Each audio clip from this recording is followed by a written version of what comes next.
Vamos a iniciar con la clase del día de hoy.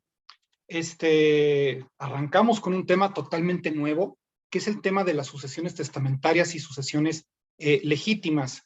Antes de iniciar, solamente quería hacer un comentario respecto de la clase anterior. Me quedé con la duda. Cerré la sesión, apagué la computadora, tal cual, y me quedé un poquito con la duda con el tema de los avisos preventivos. Solamente para que quede perfectamente claro la exposición que en su momento hice yo de aviso preventivo. Me quedé con la duda si lo expliqué con la amplitud que tuve que haberlo hecho. Ojo, los avisos preventivos dentro del derecho registral se pueden volver a solicitar por otro notario sin ningún problema. Incluso dentro de la vigencia de los 60 días, en el caso de la Ciudad de México. Claro, tiene que anteceder, obviamente, una cancelación previa para que posteriormente surte efecto legal el siguiente. Esa precisión es importante hacerla. Sí, dentro de la vigencia no tienen que correr los 60 días, agotarse, simplemente se puede cancelar de manera anticipada y entonces sí. Ahí lo tenemos, una pequeña aclaración para tener precisiones con la exposición. Ahora sí, vámonos con el tema de las herencias, con el tema de las sucesiones. Pero vamos a tener una pequeña introducción. ¿Por qué estudiar? ¿Por qué estudiar el tema de sucesiones testamentarias en un módulo, en un seminario de derecho inmobiliario? Bueno, si es derecho familiar, pueden llegar a pensar, pues la importancia es amplia. A final de cuentas, esto abona a un conocimiento integral del profesional inmobiliario. Muchas operaciones, y se los digo yo por experiencia, y muchos también lo saben, muchas operaciones nacen justamente de una sucesión. Ya se murió la abuelita, ya se murió el familiar. ¿Qué es lo que quiere hacer la familia? Pues vender la propiedad. Somos 5 o 7 herederos, pues ni modo que vivamos todos juntos ahí, o ni modo que... Creo que lo más eficiente, creo que lo más sano es que vendamos la propiedad, nos podamos repartir el producto de la herencia y se acabó el tema. Y ahora sí, pues de esa manera, tener el beneficio para todos. De ahí nacen muchas operaciones. Por otro lado, nos hemos dado cuenta por experiencia que algunos profesionales inmobiliarios, no todos obviamente, pero algunos simplemente llegan a comentar, es una sucesión testamentaria, una sucesión intestamentaria, eso ya con el notario. El notario que se haga bolas, el notario que es el que saca adelante esta clase de operaciones. Hay que llevárselo al notario, que lo interprete el notario, a la firma ya. Sí, pero hay un detalle. ¿Qué pasa tras bambalinas? ¿Qué pasa tras telón en la notaría? Llegamos hasta la salita de juntas, hasta la salita de firma. Pero, ¿qué sucede con esta clase de operaciones atrás del telón en la notaría? Ahí en las oficinas, ahí en la oficina del notario, en relación a, obviamente, al derecho civil, al código. ¿Qué es lo que sucede? Es justamente lo que vamos a estudiar el día de hoy. Esto, insisto, abona a un conocimiento integral del profesional inmobiliario. No solamente puede intermediar una operación de compraventa, no solamente tiene conocimiento en derecho registral, en derecho notarial, sino que también cuando le llega, válgame la expresión, le llega a caer una operación de compraventa, justamente que viene de una sucesión intestamentaria, sabe perfectamente ya el asesor cuáles son los procedimientos a seguir, qué es lo que continúa una cosa tras de la otra, qué es lo que van a encontrar más adelante. La escritura completa de manera integral de la adjudicación la sabe interpretar perfectamente porque tiene conocimiento puntual del derecho sucesorio. Justamente por eso la clase del día de hoy. Ahora bien, esta exposición yo la dividí en dos partes. No puedo entrar de lleno yo a la materia sucesoria porque es una materia muy especializada y es muy puntual, es muy técnica. Necesito, antes de entrar a la parte práctica, necesito alimentar mi exposición con un poco de teoría. Esa teoría que es necesaria. Bueno, el seminario es preponderantemente práctico, pero también es necesario la exposición de un poco de teoría para que de esa manera tengamos mejores elementos para entender la parte práctica, que es a la parte que yo quiero llegar. ¿Qué vamos a estudiar el día de hoy? Rápidamente, vamos a estudiar qué es una herencia, rapidito, ya todos sabemos más o menos qué es una herencia, pero rapidito lo vamos a señalar. ¿Qué es una herencia? ¿Qué son los testamentos? Concepto de testamento, interpretación del testamento, de la incapacidad para testar y para heredar, de los herederos, sustitutos y herederos que en primer lugar se tienen que poner, ¿Qué es el testamento público abierto? Vamos a tener el día de hoy, por primera vez y única, por cierto, primera y última, vamos a tener una clase netamente interactiva. Todas las preguntas, que por cierto muy bien recibidas, todas las preguntas ustedes me las hacen a mí y yo estoy en la mejor disposición de responder. Bueno, por primera vez, las preguntas ahora las voy a hacer yo a ustedes. Voy a hacer las preguntas de manera general para las personas que quieran contestarlas. Por favor, esas preguntas van por chat, porque para no atropellarnos con el audio, y bueno, son preguntas que eso van a hacer, le va a inyectar, vamos a decirlo, más interactividad, más energía, vamos a decirlo, a la clase del día de hoy, que es a mí lo que me gusta. Vamos a estudiar el parentesco por consanguinidad, los grados de parentesco, la adjudicación por sucesión y finalmente las etapas del proceso sucesorio y sus requisitos legales. Pero vámonos por el principio. ¿Qué es el tema de la herencia? ¿Qué es una herencia? Bueno, la herencia es la sucesión de todos los bienes del difunto y en todos sus derechos y obligaciones que no se extinguen por la muerte. Hay un dato aquí. Cuando hablamos de herencia, siempre hablamos de herencia universal. Hablamos de la universalidad, del total de la masa hereditaria. Siempre que hablamos, es que es la herencia que dejó el autor de la sucesión, es el total. Herencia es un término acotado. El término completo se llama herencia universal porque trata del universo completo de lo que compone la masa hereditaria.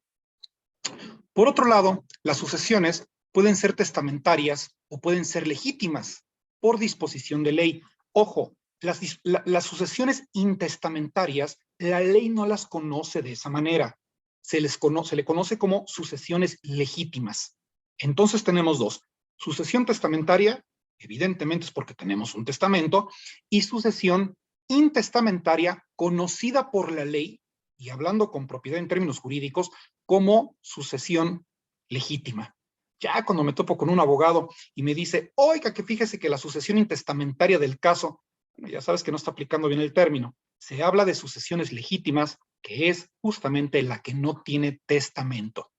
Es necesario saber que la ley, en este caso de las legítimas, sustituye la ausencia de la voluntad del testador. Toda vez que no sabemos, pues, a quién se le va a quedar la herencia porque se murió sin su última voluntad, que es el testamento, bueno, pues entonces tenemos ya, pues, la ley, que es la que nos va diciendo, pues, a quién le corresponde la masa hereditaria, dependiendo del caso concreto, abriendo entonces la sucesión, ¿qué?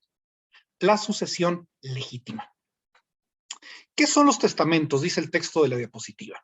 Bueno, el artículo 1295 y equivalentes en toda la República Mexicana, porque toda la República Mexicana tiene su definición de testamento, que es la misma. Testamento es un acto personalísimo, ahorita explico qué es esto, personalísimo, revocable, libre, por el cual una persona capaz dispone de sus bienes y derechos y declara o cumple deberes para después de su muerte. Esto de personalísimo me recuerda a los poderes amplísimos. ¿Se acuerdan que cuando vimos poderes, los mandatos? Hay un tipo de mandato que se llama mandato amplísimo, que implica la sustitución del mandato. Bueno, aquí estamos hablando de personalísimo. Personalísimo significa que no lo puedes hacer a través de un apoderado. Hay actos personales y personalísimos. El acto que es personal lo puedes hacer por mandatario judicial o por mandatario por poder. En el caso de los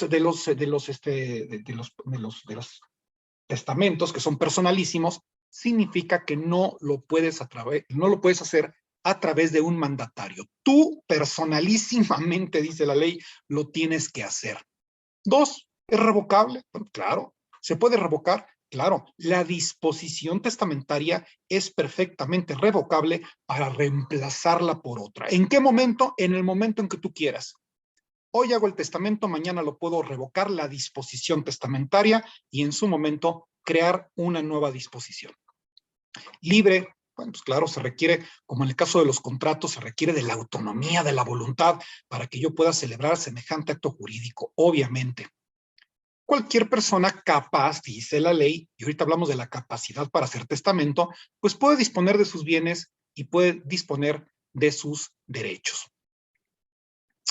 En cuanto al concepto concepto de testamento, ahí lo tenemos en pantalla, nos dice, es la declaración unilateral, porque viene de la voluntad de una sola persona, sobre la disposición de sus bienes después de su muerte, misma que se realiza ante notario público. Este concepto de testamento, debo decir que es el mío, es el que yo acuñé, me parece que es muy breve, me parece que de hecho es muy sencillo, pero me parece también claro. El testamento es un acto personalísimo que no puede desempeñarse por mandatario, pues no, y en su elaboración es una declaración unilateral, de una persona sobre la disposición de sus bienes después de su muerte, misma que se realiza ante notario público. Ya necesariamente es ante notario público y más adelante voy a hacer ese señalamiento. La mencionada declaración se debe realizar con actos de formalidad, es decir, que tiene que estar por escrito y con apego a las disposiciones legales vigentes, y de solemnidad. Nosotros ya estudiamos, y ya no gasto tiempo valioso de la clase, para volver a explicar qué es el tema de la solemnidad y el tema de la formalidad. Esta es la donde venimos. Sí, la Bonaparte que está atrás. Así es, así. De nada. Ok. Continúa el texto de la diapositiva, dice, la mencionada declaración se realiza con actos de formalidad, por escrito y con apego a las disposiciones legales vigentes, y de solemnidad, claro, como por ejemplo los ritos, los actos, como la lectura a solas con el testador, la firma en presencia de un notario, congruencia obviamente en los tiempos. En un solo acto deben acotarse todos los requisitos del testamento. Tú el testamento no lo puedes postergar. Si una persona llega a hacer el testamento, pues no le pueden decir en la notaría, ¿sabes qué? Ahorita lo empiezas a hacer y me cae que lo firmamos mañana. Se tiene que cumplir por razones de solemnidad el 100% de los requisitos jurídicos que implica la elaboración de un testamento. Por otro lado, no lo tengo en diapositiva, con gusto se los expongo, tenemos el tema de la interpretación del testamento. ¿Los testamentos son interpretables? Claro, se pueden interpretar como se interpreta la ley, como se interpretan los contratos, como se interpreta básicamente cualquier acto jurídico. En el caso de la interpretación de los testamentos, el texto que tengo a continuación se los leo. Toda disposición testamentaria deberá entenderse en sentido literal. Como en sentido literal, en el primer intento, se interpreta la ley y se interpretan los contratos. A no ser que aparezca con manifiesta claridad que fue otra la voluntad del testador. Cuando nosotros estamos notando que la voluntad obvia, la voluntad lógica del testador es contraria al sentido literal de las palabras, nos vamos a la voluntad y nos vamos al sentido obvio, a la intención lógica del testamento. En caso, vamos a decir que en caso de duda sobre la inteligencia o interpretación de una disposición testamentaria, se observará, digamos, lo que parezca más conforme a la intención del testador, según el tenor del testamento. En otras palabras, la interpretación del testamento atiende primero a las palabras y luego a las intenciones. Primero, pero cuando las palabras no son claras, cuando las palabras no son precisas, entonces nos vamos a ir a las intenciones obvias, a las intenciones lógicas. Cuando nosotros, les voy a compartir algo que me parece importante. Cuando nosotros interpretamos la ley o interpretamos un contrato y también un testamento, es un ejercicio de lógica, es un ejercicio de sentido común. La ley se interpreta con sentido de lógica. Por eso dice la frase jus semper loquitur, de hecho, ¿no? El derecho siempre lógico. Si nosotros leemos con sentido de lógica, podremos entender la ley y la entendemos bien. Si el testamento en este caso resulta ser contrario, no resulta ser congruente las palabras, nos iremos a las intenciones obvias, pero para eso aplicamos la lógica. La lógica es un ingrediente fundamental para poder interpretar leyes, contratos y testamentos. Sentido común. Por cierto, yo me acuerdo que hace años, todavía me tocó a mí, existían los testamentos hológrafos. Los testamentos hológrafos son esos testamentos donde la persona, pues de puño y letra, en su hojita de papel, ahí redactaba su disposición testamentaria, doblaba la hojita, la metía en un sobre, lacraba el sobre, lo sellaba y lo remitía al Archivo General de Notarías. Solamente que esa disposición testamentaria a veces resultaba ser, pues francamente, muy difícil de interpretar, porque no estaba hecha con técnica jurídica, no estaba puntualmente desarrollado. Este ejemplo lo voy a extender un poquito más, un poco más adelante. Por otro lado, la expresión, y es otro artículo de la ley que nos dice, la expresión de una causa contraria a derecho, aunque sea verdadera, se entenderá por no escrita. En otras palabras, el testamento no puede violar la ley. Será muy la disposición testamentaria de la persona, será muy su última voluntad, pero si esa última voluntad llega a violar la ley, llega a estar por encima de la condición jurídica, pues entonces esa no se entenderá por puesta, no se entenderá por escrita. Ojo, no significa que el testamento sea inválido. No significa que toda la disposición testamentaria va para atrás. No, significa que solamente aquello que es violatorio de la ley es lo único que se tendrá como no escrito. Y el resto, que sí está ajustado a derecho, no tenemos por qué desdeñarlo. Eso sí, tiene plenos efectos legales. Se supone que el notario tiene que ser vigilante de esta circunstancia, de ser puntual en lo que sí está permitido por la ley y lo que verdaderamente viene siendo pues algo indebido o algo simplemente contrario a la misma, ¿no? Vámonos con la elaboración de un testamento. ¿Qué es lo que integra un testamento?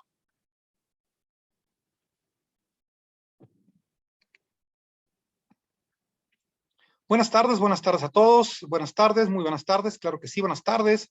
Heréndira me pregunta, Heréndira dice, buenas tardes para todos desde León, Guanajuato. Ya no se van a terminar de ver las diapositivas que faltaron de derecho registral. Fueron poquitas, por temas de tiempo y por temas de información, esas se las dejamos a ustedes. Ya lo único que faltaba por ver es únicamente los principios del derecho registral, que ya son muy teóricos. Justamente por eso los dejamos hasta el final. Estratégicamente lo hicimos, porque vimos la parte práctica, que es la parte más importante. Lo demás solamente son los principios únicamente, que es lo que le da el contexto teórico al derecho registral. Si se dan cuenta, están todos de manera íntegramente escritos, íntegramente ahí señalados. Si gustan ustedes leerlos, darles una revisada, para estar más en contexto de la parte teórica del derecho registral. Adelante.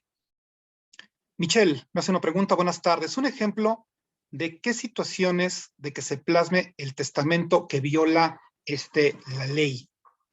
Bueno, pues un testamento que es violatorio de la ley. Voy a decir un ejemplo burdo que ahorita se me ocurrió. Que yo quiera, vamos a suponer, que yo quiera dar en herencia un inmueble que es de apropiación pública. Pues eso es contrario a la ley. No se puede. Que yo le quiera dejar la herencia a una mascota. Vamos a suponer, por más que quiera yo al perro, le quiero dejar la herencia a la mascota. Es contrario a la ley. ¿Por qué? Porque una mascota es un bien mueble. En términos jurídicos es una cosa, es un objeto. Claro, no cualquier objeto. Un objeto sujeto de derechos, sujeto a una vida, de acuerdo a la ley, libre de violencia, y yo añadiría también una vida con dignidad, con cuidados y con respeto, porque es un ser vivo. Sin embargo, no deja de ser un bien mueble, sujeto de transacción, no deja de ser una cosa, y en consecuencia, eso también sería contrario a la ley. Disculpa los ejemplos burdos, ¿eh? Ahorita fue lo que se me ocurrió. Buenas tardes, muchas gracias. Buenas tardes a ti, Rocío. ¿Se puede heredar una parcela agraria? Claro que sí. Sí, por supuesto, existe algo que se llama testamento agrario y es otro tema. No es en este caso, sin embargo, se puede hacer un testamento agrario a la luz y ahí tiene sus propias consideraciones y tiene su propia regulación. Vamos a continuar con los requisitos. Requisitos de elaboración de un testamento. ¿Qué vamos a encontrar nosotros en el testamento? Porque muchas veces nos lo van a dar, ¿eh? Oiga, ¿sabe qué? Quiero vender la casa. Maravilloso. ¿Tú eres el dueño? No. ¿Quién es el dueño? Ya se murió. Újule. ¿Tenemos o no tenemos testamento? Tenemos testamento. Maravilloso. a la hora de revisarlo, ¿qué encontramos? Encontramos lo siguiente y en el siguiente orden. 1. Los requisitos. Bueno, datos generales del testador, fecha de nacimiento, lugar de nacimiento, estado civil, ocupación, domicilio, por supuesto. También es algo que nosotros vamos a encontrar en el testamento. ¿Por qué todos los datos se tienen que poner en un testamento? Bueno, justamente para evitar alguna homonimia, que podrá haber algún homónimo de alguna persona que se llame exactamente igual. Esto hace una diferencia y una diferencia clara, una señalización absoluta respecto a la persona de la que se está tratando el testamento. ¿Alguien levantó la mano? Ahorita voy para la siguiente ventanita de preguntas y respuestas, ¿eh? Heredero. ¿Quién es el heredero? Ya todos tenemos la idea muy aproximada, muy clara. Es quien adquiere la masa hereditaria a título universal y en los porcentajes designados. Insisto, cuando hablamos de herederos es porque adquieren la herencia universal toda, completa en su conjunto. Por eso se llama universal. ¿Puede adquirirla una sola persona? Claro. ¿Puede adquirirla 5, 10, 15, 100 personas? Qué ocioso, ¿verdad? Pero legalmente no existe un límite de herederos. Significa que la podríamos repartir por una cantidad indeterminada de personas, por 20% a cada uno. ¿Podemos dejar por porcentajes todos diferentes? A ti el 20, el 30, el 10 y a ti el 8. También se puede. Eso no es violatorio de la ley. Por otra parte, dice el artículo 1381, los herederos instituidos sin designación de la parte que cada uno corresponda heredarán por partes iguales. Dato importante. Me he topado yo con testamentos donde dice, dejo como únicos y universales herederos a mis 5 hijos. Y luego, por partes iguales, por porcentajes diferentes, ¿qué dice? Ya no dice más. Algunos testamentos se van a topar con eso. Solamente dice, dejo como herederos a mis 5 hijos. Y es más, Pedro, Lupe, Juan, Gustavo, y ahí están mis 5 hijos.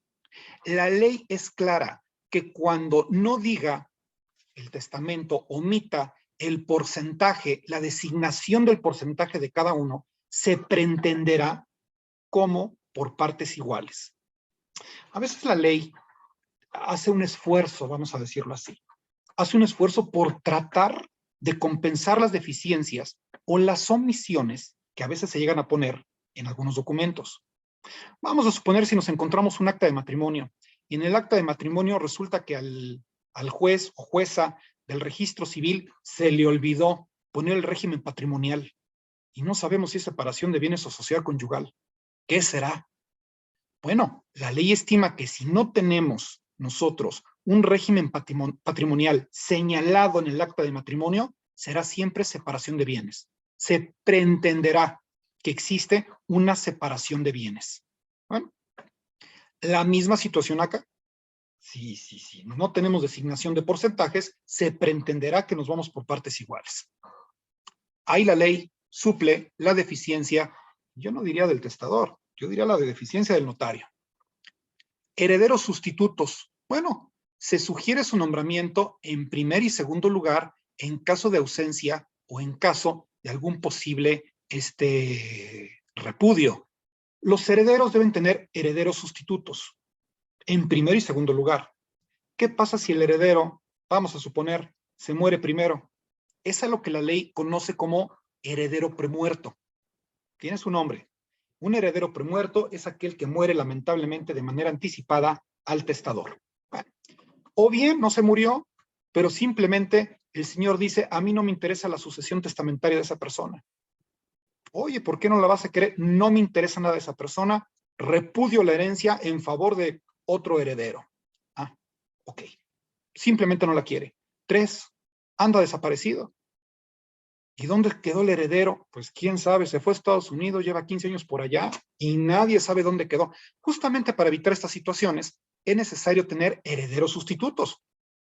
Se sugiere su nombramiento en primer y segundo lugar en caso de ausencia o repudio. En caso de que alguien no quiera la herencia, o se muera prematuramente, o no la puedan encontrar, tenemos herederos que lo sustituyen en este caso.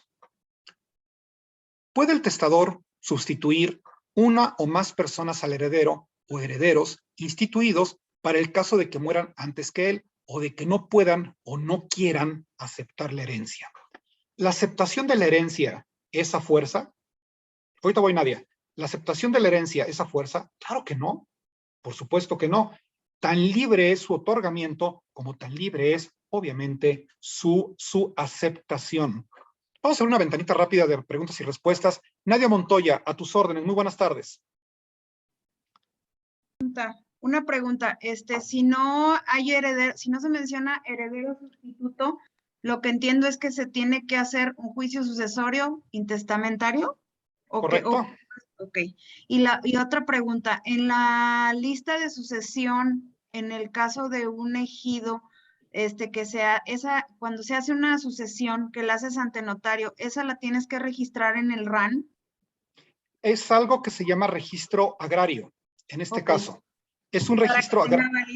Sí, son cosas ahí diferentes. Una cosa es el testamento que todos conocemos, Nadia, sí. Y otra cosa es el testamento agrario, que es el que versa exclusivamente sobre propiedades comunales, es decir, sobre temas agrarios, sobre el ejido. Son diferentes. Por otro lado, tienes el micrófono apagado. Discúlpame que la interrupción. Y no. Ahí, por ejemplo, en esa de la lista, o sea, si la persona que tiene los ejidos ante notario designa en la lista de sucesión a fulano de tal, ¿no? Y ella tiene más hermanos. Estos hermanos igual le pueden impugnar, o sea, te hablo de algo de lo que he registrado ante el notario. Y eso yo lo que entiendo, y sácame de mi error, se tiene que registrar en el Registro Agrario Nacional. Es muy diferente a lo del testamento, porque estas son propiedades que son comunales, como bien lo dijiste. Ahí le pueden impugnar, es igual que, o sea, los hermanos le pueden impugnar que, oye, ¿por qué te heredaron a ti? Yo quiero una parte. Claro. Sí, mira, en ese sentido, Nadia, todo es impugnable. Si tú me preguntas, ¿existe siempre el derecho a la impugnación? ¿Existe siempre el derecho de queja? ¿Existe el derecho a demandar supuestos derechos que tú tengas? Siempre se tienen, okay, en términos de la propiedad social o en términos de la propiedad urbana como todos la conocemos. Sí existe ese derecho, de ahí a que la ley te asista o de ahí a que tengas el derecho legítimo, esa es otra historia. Hay un tribunal agrario justamente para estos temas y en su momento siempre podrás demandar. Sin embargo, obviamente, pues una cosa es que tú demandes y otra cosa es que tengas una sentencia, una resolución, pues favorable para tu causa, ¿no? Gracias. Gracias a ti, Nadia, por participar. ¿Alguien más levantó la mano? ¿Alguien más levantó la mano? Estoy bien seguro. Bueno, si no, Nancy, a tus órdenes. Muchas gracias, buenas tardes. Tengo una duda. ¿Qué pasa si hay dos testamentos y el primer testamento, dos testamentos sobre un inmueble y el primer testamento está en otro estado? Entonces, no sé qué pase ahí porque se hace el juicio testamentario y obviamente el juzgado manda oficios a nivel nacional, no a nivel federal. O sí se podría en otro estado. Son temas, ahí es un tema diferente. Si tú me preguntas en términos generales, ¿cuál es el testamento? ¿Cuál es el bueno? El último elaborado, independientemente del estado donde se encuentre. El último testamento es el bueno, a final de cuentas. Si yo hice un testamento en el mes de enero y resulta que hice otro en marzo, independientemente del mes, independientemente de la localidad donde se haya hecho el testamento, el último es el bueno y vamos a abundar justamente sobre ese tema. Claro que sí, hay una búsqueda que se hace a nivel nacional, es el famoso RENAT, el Registro Nacional del Testamento, que justamente vamos a estudiar un poquito más adelante. Espérame tantito justamente con la exposición que voy a hacer para que quede la respuesta mejor ampliada.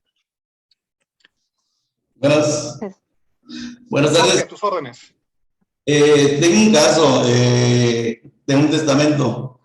Son 9 hermanos. Todos son viejitos ya son adultos. ¿Qué pasa si alguno de los hermanos llega a morir? ¿No queda intestado? No, si hay una herencia y alguno de los herederos, estoy entendiendo, llega a fallecer, eso es a lo que se le conoce como herencias acumuladas o sucesión acumulada. Significa que para poder llevar a cabo la sucesión testamentaria o intestamentaria de una persona, se tiene que llevar primero la sucesión intestamentaria o testamentaria de uno de los herederos. Alguien me pregunta, ¿lo podemos llevar de manera conjunta? Probablemente sí, no digo que no, pero definitivamente hay que llevar ambas sucesiones justamente para que la parte proporcional del heredero que se murió tenga representación legal, tenga herederos que puedan absorber esa partecita proporcional que le hubiera correspondido al heredero premuerto. O sea, serían sus hijos, Alex. O sea, por ejemplo, en el caso de lo que dice el ingeniero Gámez, si tiene 2 hijos, esos 2 hijos son los que representarían esa parte del señor que falleció. Eso es correcto. Eso es correcto. Si es que tuviera hijos, si no tiene hijos, entonces serían sus padres. Bueno, eso dependiendo del caso concreto, ¿no? Dependiendo si es una herencia, es una sucesión legítima, una sucesión testamentaria, pero quiero decir que los herederos legítimos, que regularmente vienen siendo los hijos, son los que representarían la sucesión, representarían, digamos, el derecho que tienen a heredar sobre la parte proporcional del heredero premuerto. Bueno, de hecho, no sé cómo explicarte, ya les donó, pero a todos por partes iguales. No sé si y ahí ellos pueden vender tranquilamente y se reparten porque es equitativa la repartición. Pero si alguno de ellos llega a morir. A ver, vamos otra vez. A ver, estamos hablando de una herencia, de una donación. Sí, exactamente, a los 9 partes iguales. Ah, o sea, no es una sucesión, es una herencia a los 9 por partes iguales. Esa donación, ¿ya se hizo? Sí, ¿Ya así lo tenemos? Así es. Ok, pero resulta que uno de los 9 ya se murió. Es el temor que tienen, que muera alguien, tenga que hacer un juicio. Sí, claro. Bueno, evítense el juicio y yo recomiendo que los 9 hagan justamente un testamento, uno por uno haga su testamento, para que la parte proporcional, la 9ª parte que les donaron, pues obviamente vaya a favor regularmente de los hijos. Ok, ya. Sí, gracias. Gracias, para servirte. Teresa, a tus órdenes. Hola, yo tengo un caso donde murió una señora y hay 2 propiedades. Una es agraria y la otra es una casa. Ella dejó testamento ante notario, todo a favor del esposo. ¿Qué procede ahí? Porque, por ejemplo, nosotros estamos a punto de vender el terreno ejidal. Bueno, ¿qué sucede ahí? Que por lo que toca a la casa, que no es ejidal, eso se va a justificar de acuerdo a las leyes del Código Civil en materia de familia. Hay que hacer la sucesión. Y por lo que toca a lo otro, por lo que toca al tema ejidal, se va, obviamente, tiene herederos que pueden ser diferentes incluso, que pueden ser distintos, y eso se va a ajustar de acuerdo a la legislación agraria, que es de naturaleza federal. Aquí nosotros tenemos, en todo caso, 2 sucesiones. Uno por lo que toca el tema civil, no vamos a mezclar, y otro por lo que toca al tema agrario. ¿Por qué? Porque son legislaciones diferentes. Ok, entonces en este caso ella, por ejemplo, se casó y en su acta de matrimonio no viene el régimen, viene en blanco. Ahí sería también por separación de bienes. Eso es correcto. Y si no existe el otro testamento, el agrario, nada más es según las leyes agrarias. Es según las leyes agrarias, es una sucesión intestamentaria, vaya, no hay un testamento agrario y se ventila de acuerdo a las regulaciones agrarias. Ok, muchas gracias. Gracias a ti. Nancy, a tus órdenes. Buenas tardes. Maestro, con respecto al tema que comentaba hace un ratito, en el porcentaje que se debe de poner en el testamento, ¿también es en Baja California? O sea, ¿es a nivel nacional ese? ¿O nomás en algunos estados o en México? No sé. El porcentaje se tiene, o sea, ¿a qué te refieres? Que en caso de que no exista designación de porcentaje, ¿se pretenderá que todos por partes iguales? Sí. A veces me cuesta a mí un poco de trabajo, Nancy, ser muy honesto, decir, esta regulación aplica en todos y cada uno de los estados, porque son 32 estados y son muchas regulaciones para estudiar. Por la información que yo tengo y la experiencia profesional que yo tengo, yo estimo que es algo que aplica en todos los estados de la República.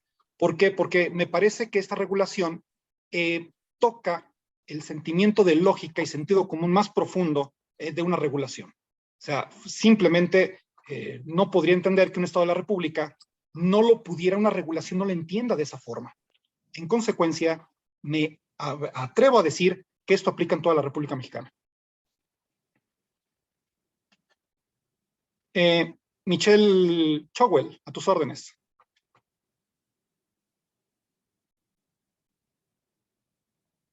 Mil disculpas. Bueno, a ver, Michelle, de una vez. No, Arturo Nasser, a tus órdenes.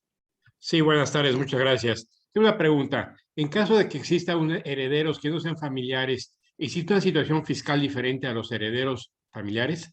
No. Herencia es herencia, Arturo. Ok, perfecto. Herencia es herencia y la condición fiscal que se aplica tanto a los familiares como se aplica a las personas que no son familiares es exactamente la misma. O sea, no hay impuesto. No hay impuesto. Yo le puedo heredar a mi vecino e igualmente no se genera el impuesto sobre la renta por ser una adquisición a título gratuito. Muchas gracias. Gracias, a tus órdenes. Ahora sí, Michelle. Gracias. Buenas tardes. ¿Sí ya me escucha? Perfectamente, a tus órdenes. Ok, gracias, licenciado. Me surgió una duda porque el tema no se profundizó con respecto a los herederos sustitutos en primero y segundo lugar. Si, por ejemplo, el ejemplo que ahorita mencionaba usted, si uno de los herederos, o sea, más bien, se puede poner como herederos sustitutos a una, se refiere a primero y segundo lugar, a que uno pueda poner, por ejemplo, al hijo y en primero y en segundo lugar a nietos, por así decir, por si llega a faltar el hijo, que ya se tenga nombrado a herederos sustitutos. Así es. ¿A eso se refiere? A eso me refiero, y de hecho es usual que se ponga al hijo y después se ponga al nieto o se ponga a otra persona que forma parte de la descendencia. Y entonces ahí aplicaría de que si por alguna razón llega a morir el heredero en primer lugar, pues tenemos a los sustitutos para que no haya que hacer un proceso intestamentario. Eso es correcto.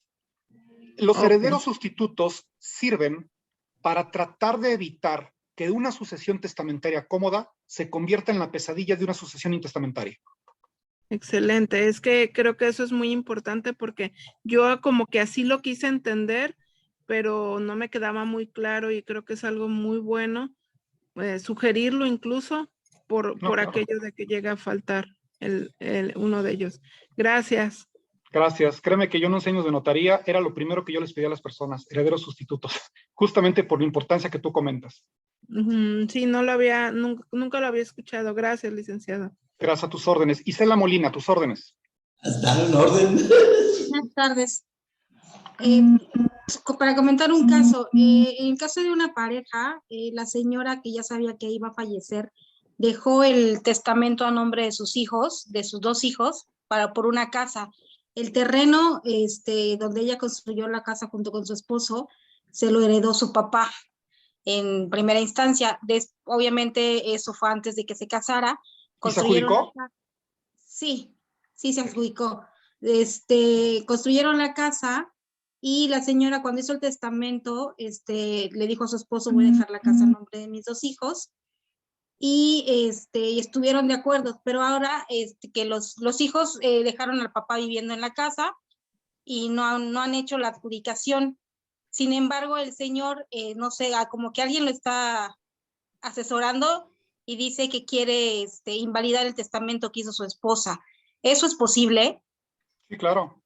Nada más que hay un pequeño detalle. A ver, más o menos la respuesta que yo di en un inicio, de que se puede impugnar, de que se puede meter un procedimiento judicial, claro que lo puedes hacer. De ahí a que tengas éxito, existe un océano de diferencia. Por otro lado, ¿está casado por sociedad conyugal o separación de bienes? Se casaron por sociedad conyugal. Sociedad conyugal. Significa que el 50% de los derechos de propiedad del inmueble son de él. ¿Cierto? Sí, así es. Ok, entonces, no va a poderse meter ahí. No va a poder impugnar abiertamente la disposición testamentaria. ¿Por qué? Porque si una persona está casada bajo el régimen de sociedad conyugal, en las sucesiones legítimas, vamos a decir, pero resulta que el cónyuge, sociedad conyugal, resulta que esta persona no tiene bienes suficientes para subsistir, o los bienes que tiene no igualan a la porción de uno de los hijos, sí lo puede pelear. Ahí sí se puede meter. Pero en el caso que tú me comentas, no, porque ella es dueño del 50%. Entonces, en ese sentido, de que lo puede intentar, sí. De que va a tener éxito en el intento, no. Ha de tener una novia, está hablando al oído. Seguramente que sí. Los Estoy hijos no lo segura. quieren sacar, solamente tienen ese temor porque alguien lo está asesorando y dice, pues, no sé qué quiere hacer mi papá con la casa, pero La novia, eso es sí, la seguro. novia también. Siempre Lo estás sonsacando ahí. las decisiones de un hombre siempre cambian radicalmente por dos cosas: la muerte o una mujer. Y el señor está vivito, entonces es una dama la que tiene ahí. Seguramente. Ok, Gracias. está bien. Ok. Bienvenido a la opinión, por supuesto. Vamos a continuar con otras preguntas rápidamente. Voy a contestar muy brevemente las siguientes respuestas, las siguientes preguntas por tema de tiempo. Estamos teniendo muchísimas preguntas, siempre es un tema que causa mucho ánimo para preguntar. Magu Rosas, a tus órdenes. Suplico amablemente que sean breves las preguntas y las respuestas breves para continuar con la clase. Lo voy a resumir lo más rápido posible. Gracias. En una familia, un tío a su vez tiene sobrinos y estos sobrinos en tercera generación, que ya son tíos, tienen sobrinos. La pregunta es la siguiente. Una familia que ya sabe que una señora que va a morir, no sé si se dice hereda, porque no es así, sino designa a una persona que se encargue de la repartición de sus bienes porque ella está enferma y se va a morir. Esa segunda persona, que a la vez es su sobrina, también se va a morir y designa a una tercera persona para la repartición de sus bienes, que sería su hermano. Pero esa tercera persona también fallece. ¿Hacia qué instancia se tienen que dirigir en este caso? Los sobrinos, que serían como que la tercera generación que quiero entender, heredaría o habría la sucesión para estas personas. ¿A qué instancia tienen que acudir para saber en qué situación está me está preguntando usted, ¿quiénes serían los herederos en este caso? Sí, o sea, es una familia que toda se fue enfermando y fue dejando a una albacea, por así decir. ¿Hay testamento? Creo que hubo sucesión en vida. Es importante. ¿Me podría ahorita yo extender con el tema de los grados de parentesco que deben tener las personas para poder heredar? Que primero serían los hijos, después serían los padres, después serían los hermanos, después serían los sobrinos, y así nos vamos yendo. Pero yo lo que recomendaría en este caso, para terminar el asunto de raíz, es que se haga una disposición testamentaria con cualquier cantidad de herederos sustitutos, y con eso terminamos con el problema. Ok. Disposición testamentaria. Muchas gracias. Y los sustitutos, y en este caso hasta 5 pueden quedar. Hay un límite de herederos sustitutos, la ley no lo estima y por consecuencia no lo hay.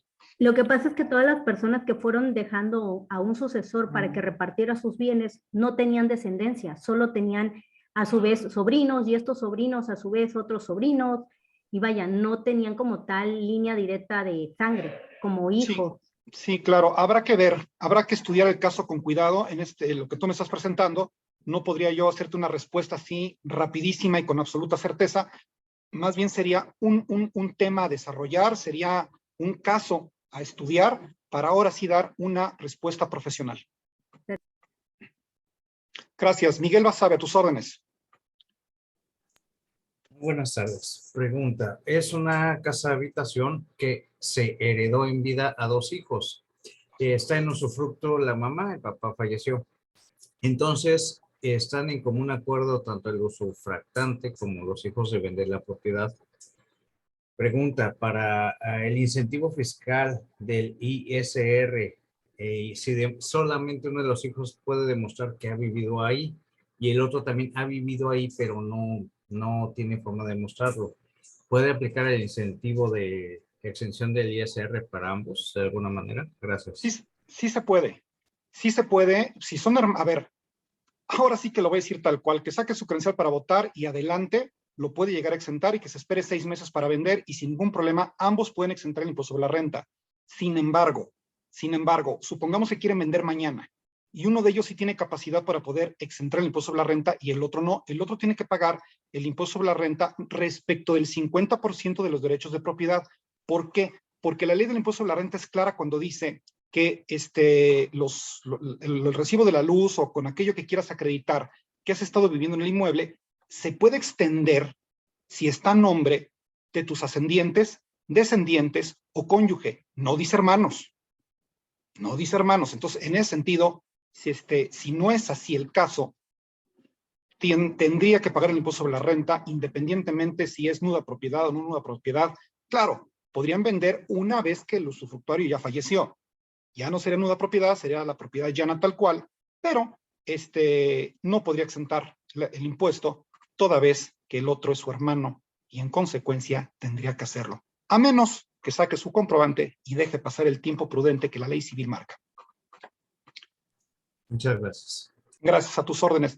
Rubí Ramírez, una pregunta más adelante y después va Jorge y ahí cerramos. Rubí, a tus órdenes.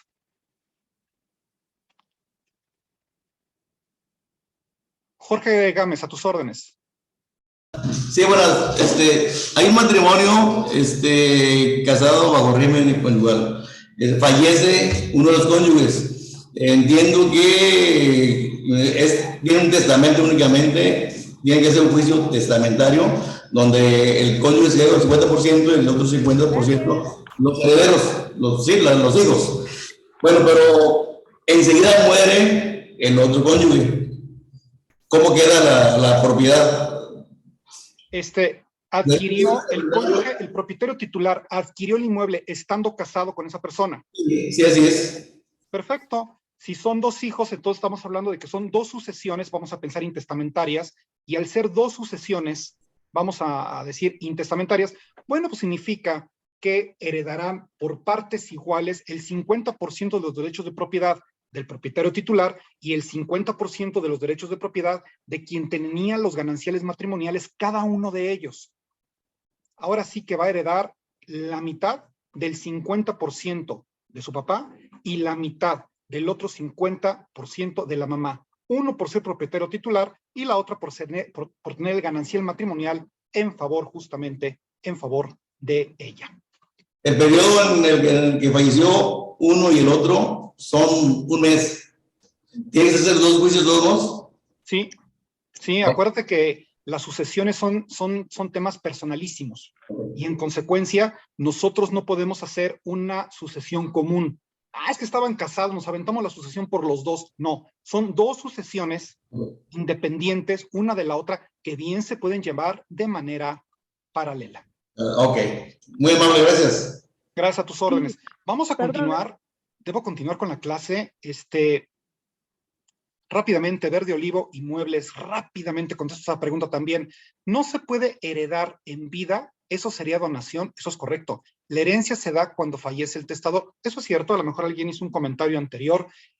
No se puede heredar en vida, pues obviamente las herencias, es más, lo voy a justificar así, dice la propia literatura jurídica, el testamento es un documento personalísimo, libre, privado, post-mortem.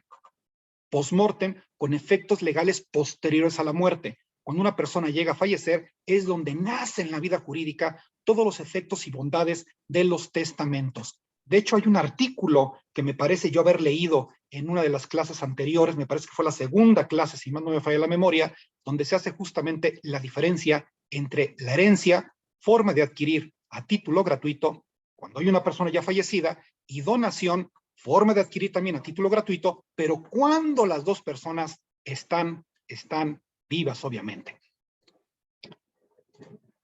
Vámonos con Profe, ¿puedo preguntar si no la había podido mover? Oiga, aquí cuando, por ejemplo, una casa, un terreno de uso comercial, mi papá falleció y mi mamá dejó, bueno, es la dueña del otro 50%.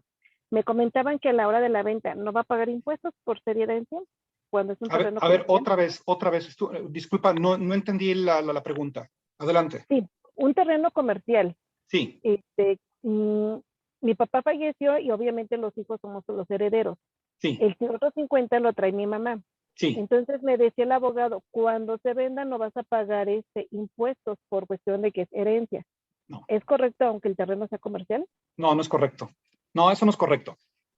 No vas a pagar impuesto sobre la renta en la adjudicación. Hay que acordarnos que son dos operaciones en este caso. Una cosa es la adjudicación en favor de los herederos y otra cosa es la transmisión de propiedad de esa herencia en favor de un tercero. Por lo que toca lo primero, no pagas el impuesto y ahí yo estaría de acuerdo con el abogado, pero que eso te exenta de pagar impuesto sobre la renta y más aún porque es un terreno de uso comercial o del uso que sea, es un terreno, lo transmites, lo vendes, es una operación distinta a la adjudicación y en consecuencia ahí tendrías que pagar impuesto sobre la renta. Con absoluto respeto al abogado, no estoy de acuerdo con su apreciación fiscal. Tendrías que pagar el impuesto necesariamente por la compraventa, no por la adjudicación. ¿Sí? Bueno, vamos a continuar. Sí, gracias. Gracias a ti, para servirte. Vamos a continuar con la exposición que estamos teniendo. Vámonos ahora con el tema de la albacea. Ahí lo tenemos en pantalla. Mil disculpas que a veces no alcance a leer todas y cada una de las preguntas y a contestar todas las preguntas que me hacen por audio. Tenemos que avanzar en la clase. Voy a tratar de responder el máximo de preguntas para dar, pues, ahora sí que el máximo que ustedes se merecen. Albacea es el administrador de la masa hereditaria. Administrador. Puede haber albaceas mancomunados, adquiere la obligación de gestionar y tramitar la masa hereditaria. Se sugiere designar albaceas sustitutos en primer y segundo lugar. ¿Quién es este personaje tan famoso? El albacea viene siendo el administrador. Es el que designas en tu testamento para tramitar, administrar, gestionar todo lo necesario inherente a la sucesión que impacta sobre la masa hereditaria, evidentemente. Lógicamente, y por razón de seguridad jurídica, es bueno poner una albacea en primero o en segundo lugar, más en el caso de la albacea, porque la herencia todo el mundo le quiere entrar, ¿no? Yo me sumo a la causa, ¿por qué no? Me están designando heredero, pues adelante, ¿no? Pero en el caso de la albacea, no. El albacea dice un notario, muy simpático, dice, te sacaste la lotería, te sacaste la rifa del tigre, ¿no?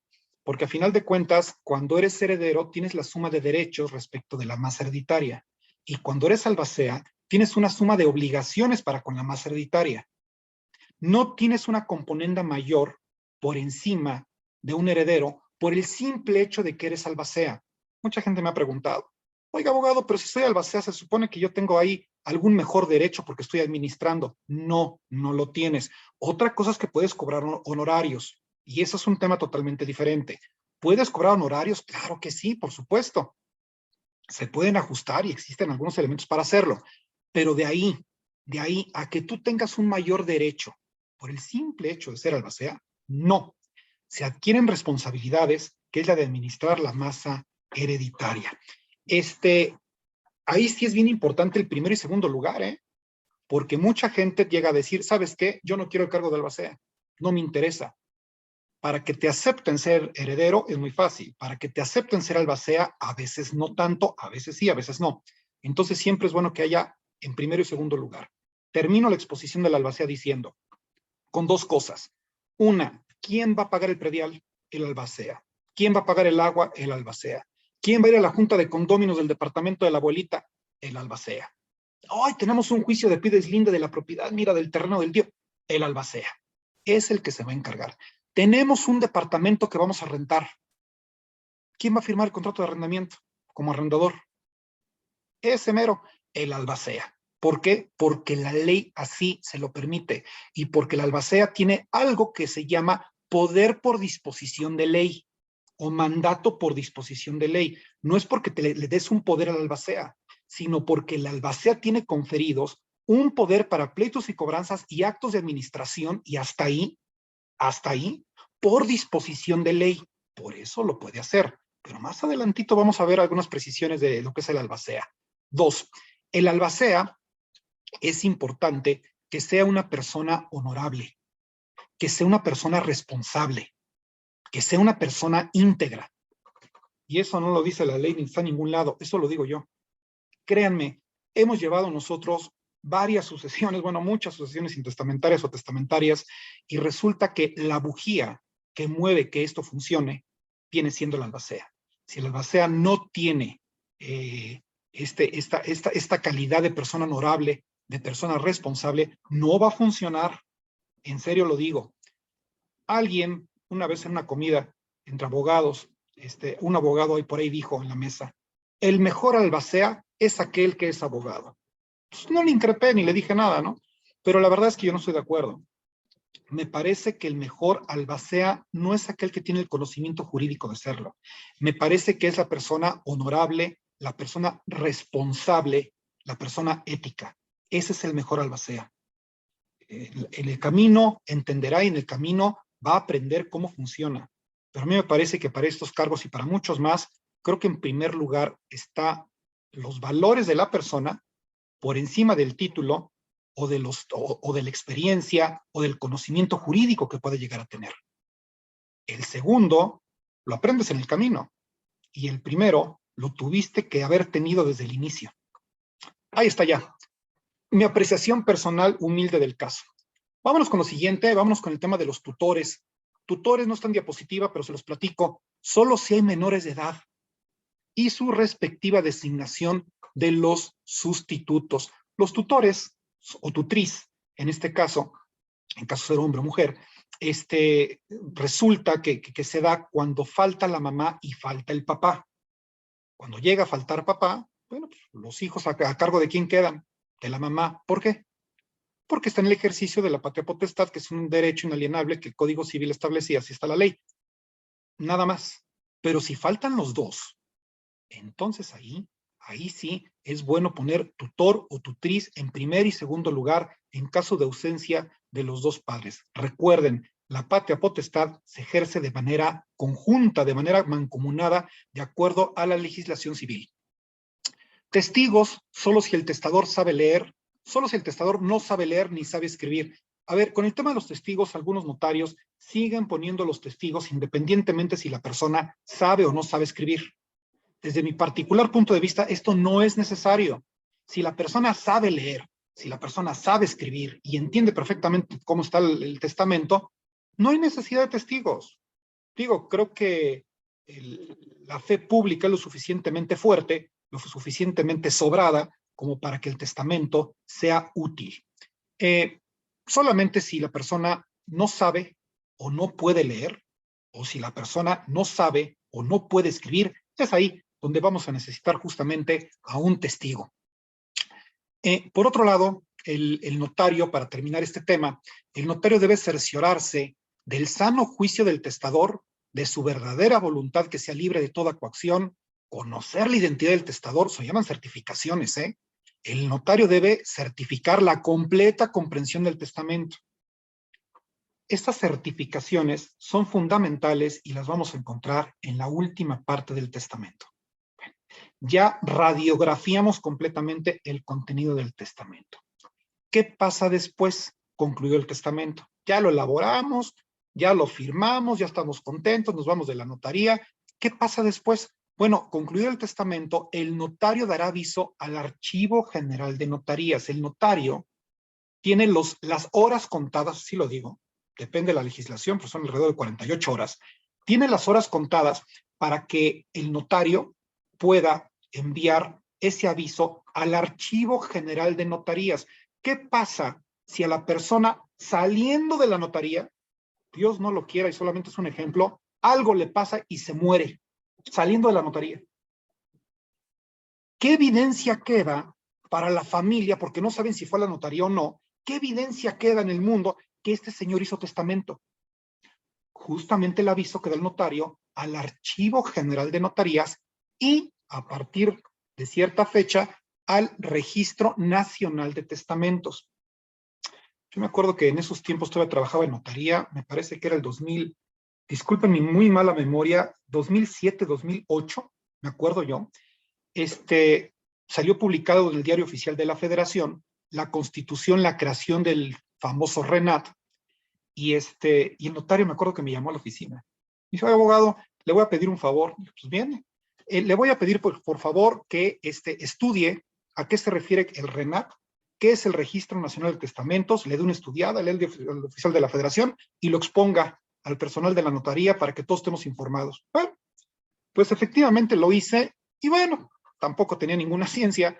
Es un registro a nivel nacional donde el notario tiene que subir a la base de datos de ese registro cada testamento que va haciendo, lo encripta, tiene un password de acceso obviamente a este registro, y este registro pues emana de la Secretaría de Gobernación.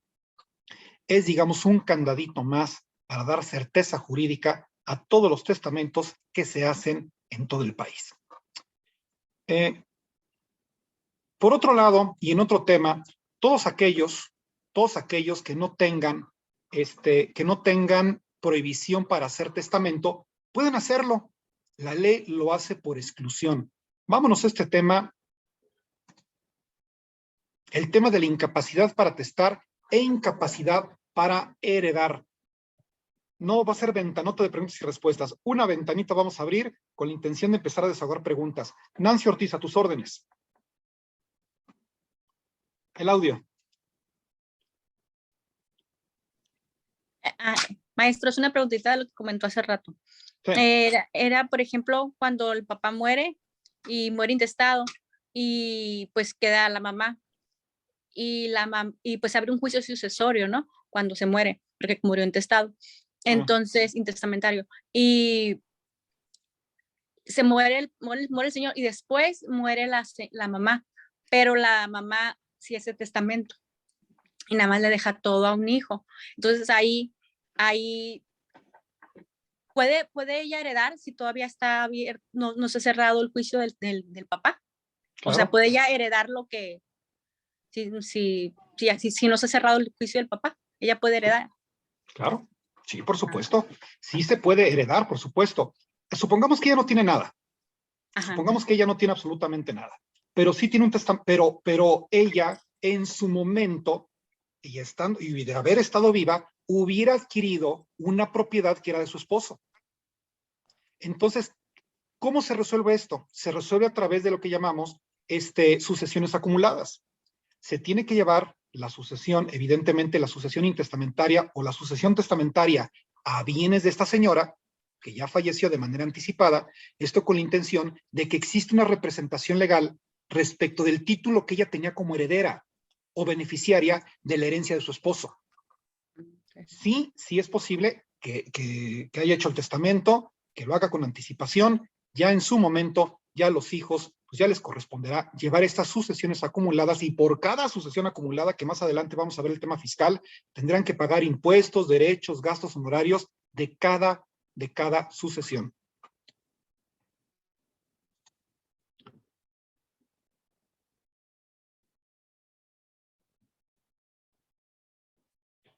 Vamos a continuar rápidamente con otra pregunta. Dice, muchas gracias por su definición de la persona honorable y ética. Gracias. No, gracias a ti, Rocío, por supuesto, para ocupar el nombramiento de albacea.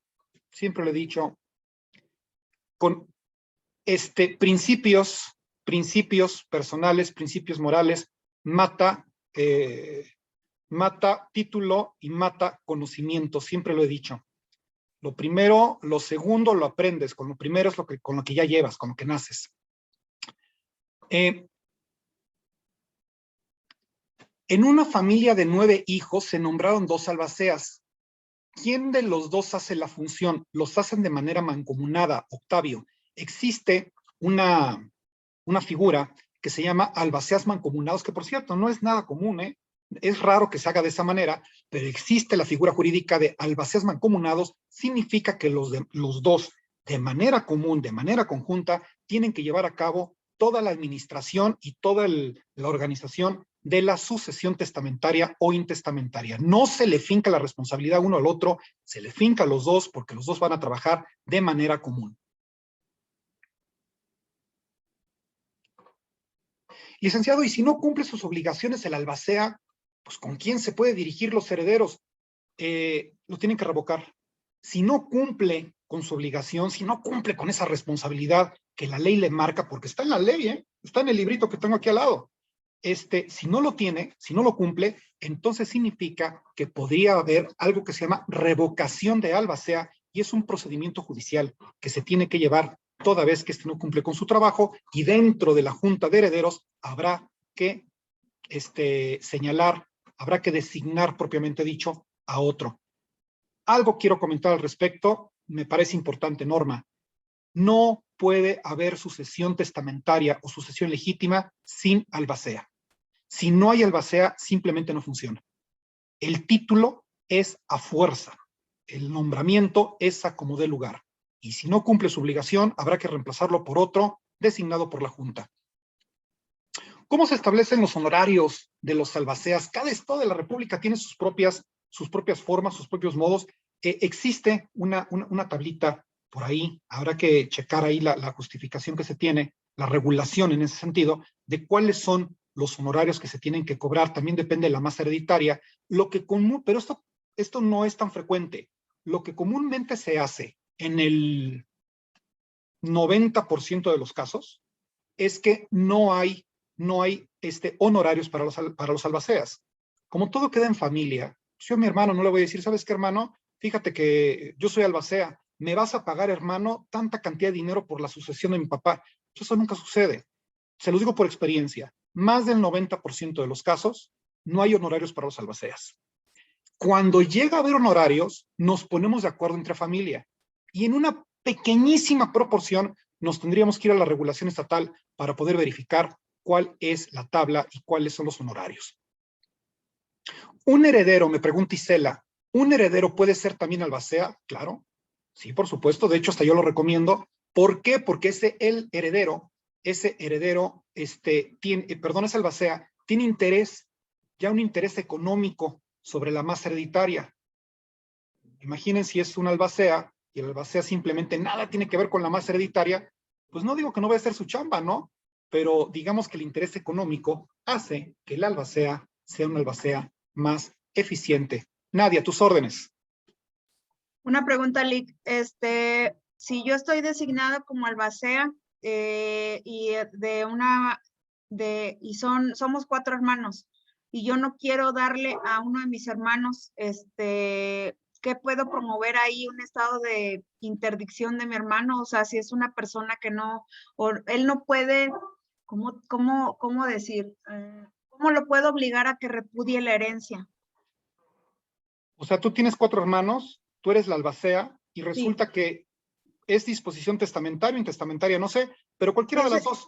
Hay un testamento donde yo soy la albacea. Okay.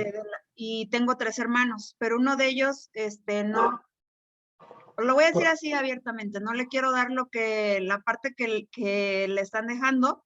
Por alguna razón. Porque ha tenido actitudes, o sea que no. Entonces, ¿cómo puedo hacerle yo? Mis papás, gracias a Dios, todavía están vivos, pero ellos ya me dijeron que ya hicieron el testamento. Y ¿cómo puedo hacer yo en un futuro si a ese hermano no le quiero dar la parte que le toca para hacerlo repudiar la herencia? ¿O qué puedo promover en su contra? Porque él evidentemente tiene, o sea, ¿por qué razón pudiese yo quitarle esa parte a mi hermano y que esa parte se le dividiera entre los otros 3? No es posible, Nadia. Te voy a decir A por qué. menos que lo repudie. Claro, o sea, de manera legal, lo voy a decir de esta manera. Okay. De manera legal, de manera jurídica, de manera pegada a derecho, no es posible, porque a final de cuentas él tiene un derecho de herencia, y ese derecho de herencia nadie se lo puede quitar. Existían algunas razones por las cuales de manera familiar, o porque la familia así lo designaba, le podían quitar el derecho de herencia a alguna persona. Eran casos de prodigalidad. Y los casos de prodigalidad, pues son históricos, está en la historia del derecho, pero eso actualmente ya no existe y en la legislación mexicana ya no está. Actualmente todos podemos llegar a tener un derecho de herencia, y ese derecho de herencia sí es renunciable, pero por parte del heredero. Pero tú como albacea, como bien yo acabo de comentar hace un momento, no tienes una atribución o un poder o componente mayor más allá que simplemente administrar. En consecuencia, digamos que en términos estrictamente legales, en términos estrictamente jurídicos, esto, Nadia, no sería posible a menos que él decidiera repudiar su porción de herencia. Gracias, Ale. Gracias, Nadia, para servirte como siempre. ¿Un heredero puede ser también albacea? Sí, claro que sí, ya la contesté. Siempre se paga impuesto sobre la renta, dice Maffer, siempre se paga impuesto sobre la renta en la venta del terreno. Solo estamos exentos en casa habitación. Maffer, bueno, estás abundando en la respuesta que yo di hace un momento. Tienes toda la razón, por supuesto. ¿El testamento se lleva a cabo con un abogado? No. El testamento se lleva, bueno, sí. Ese abogado que es notario, sí se lleva con un abogado, pero con facultades, con título de, con patente de notario, evidentemente.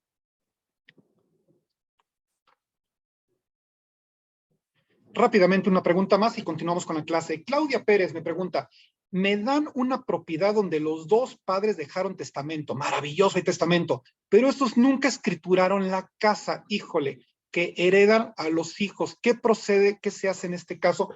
Eso atiende el caso concreto. Algunas respuestas las puedo dar de manera fluida, pero hay casos que ustedes me exponen donde sí tendríamos que observar otros detalles para dar una respuesta completa.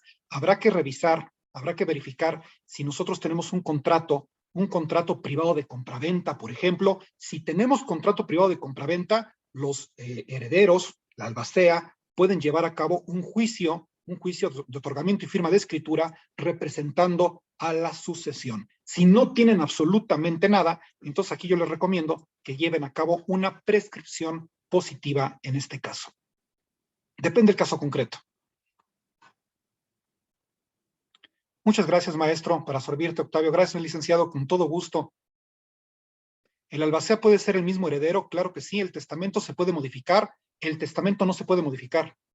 La disposición testamentaria contenida en el testamento es modificable. El testamento, como cualquier otra escritura, por sí solo no. Gracias, Claudia, por participar. Vámonos con otros temas. Y voy a beber un poco de agua. Y dice de la incapacidad para testar y para heredar.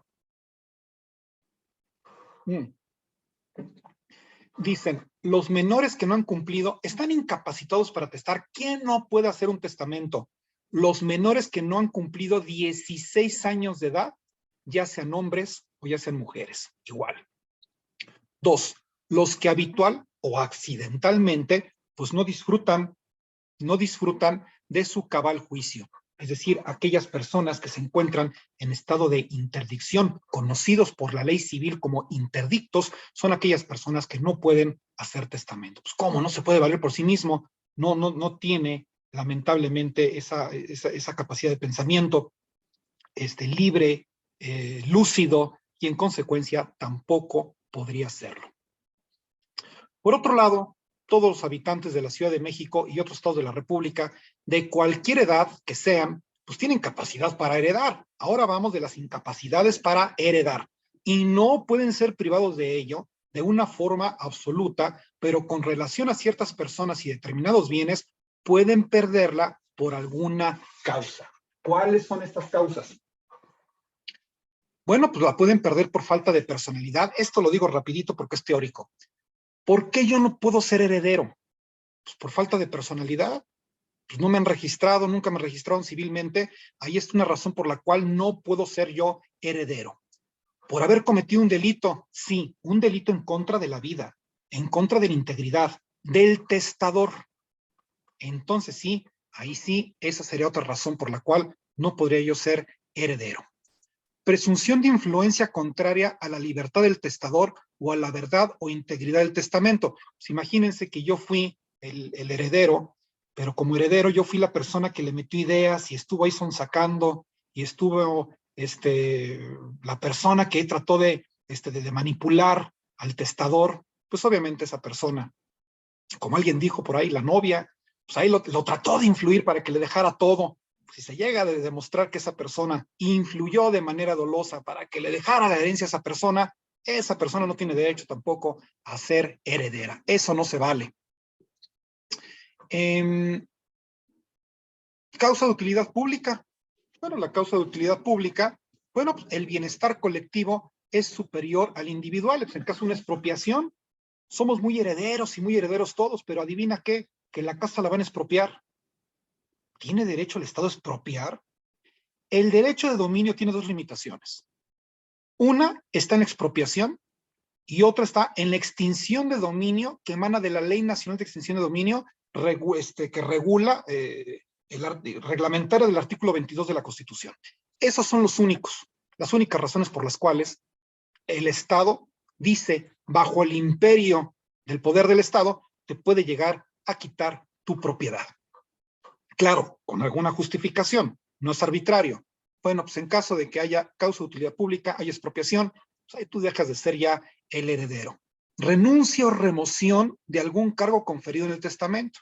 Eso se explica solo. Hay uno que no he visto en mi vida, en toda mi vida he visto, pero lo dice la ley y se los voy a comentar.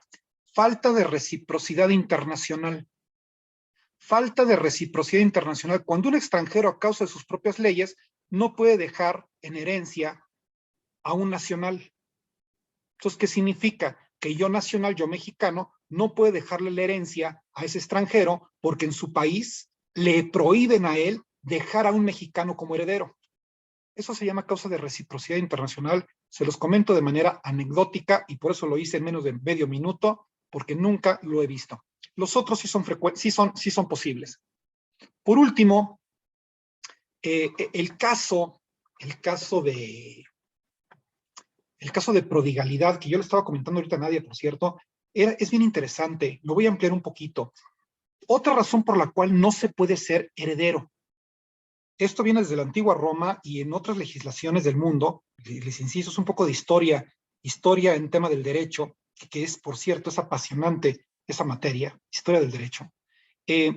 Resulta que anteriormente, sobre todo en Roma, que fueron los primeros que fueron quienes lo inventaron, si una persona resulta que se le probaba, se le acreditaba, que es una persona que podría tener vicios, una persona que era agresiva, una persona que puede apostar o que puede dilapidar la masa hereditaria, la familia simplemente lo demandaba ante un juez por caso de prodigalidad. Oye, juez, nada más que te digo una cosa, este es heredero, pero quítale el nombramiento de heredero porque va a derrochar la herencia y en sus manos todo se hace polvo. No lo hace, no. Quítale, vamos a removerle el cargo. Era señalado como pródigo y en consecuencia no se le dejaba absolutamente nada a esa persona. De esa forma, el patrimonio permanecía en el seno de la familia. Y aquel que era derrochador y simplemente dilapidaba aquello que ni siquiera le costó, que no le tenía ni siquiera el respeto a las personas que tanto se esforzaron en ganarlo, esa persona, por ley, quedaba fuera de la disposición testamentaria. No me parece tan malo, ¿eh? Actualmente esto es letra muerta y actualmente en nuestra legislación en todo el país eso no existe. Lo comento de manera anecdótica. Vámonos con el testamento público abierto. Testamento público abierto dice, no pueden ser testigos del testamento. ¿Quiénes no pueden ser testigos? Ana Gabriela, a tus órdenes. Hola, ¿qué tal? También pueden, lo que pasa con los que tienen doble nacionalidad. Ellos también, porque había mencionado que si era un extranjero no podía heredar. No. Los que tienen doble nacionalidad sí pueden heredar. No comenté exactamente que los que son extranjeros no pueden heredar. No comenté eso.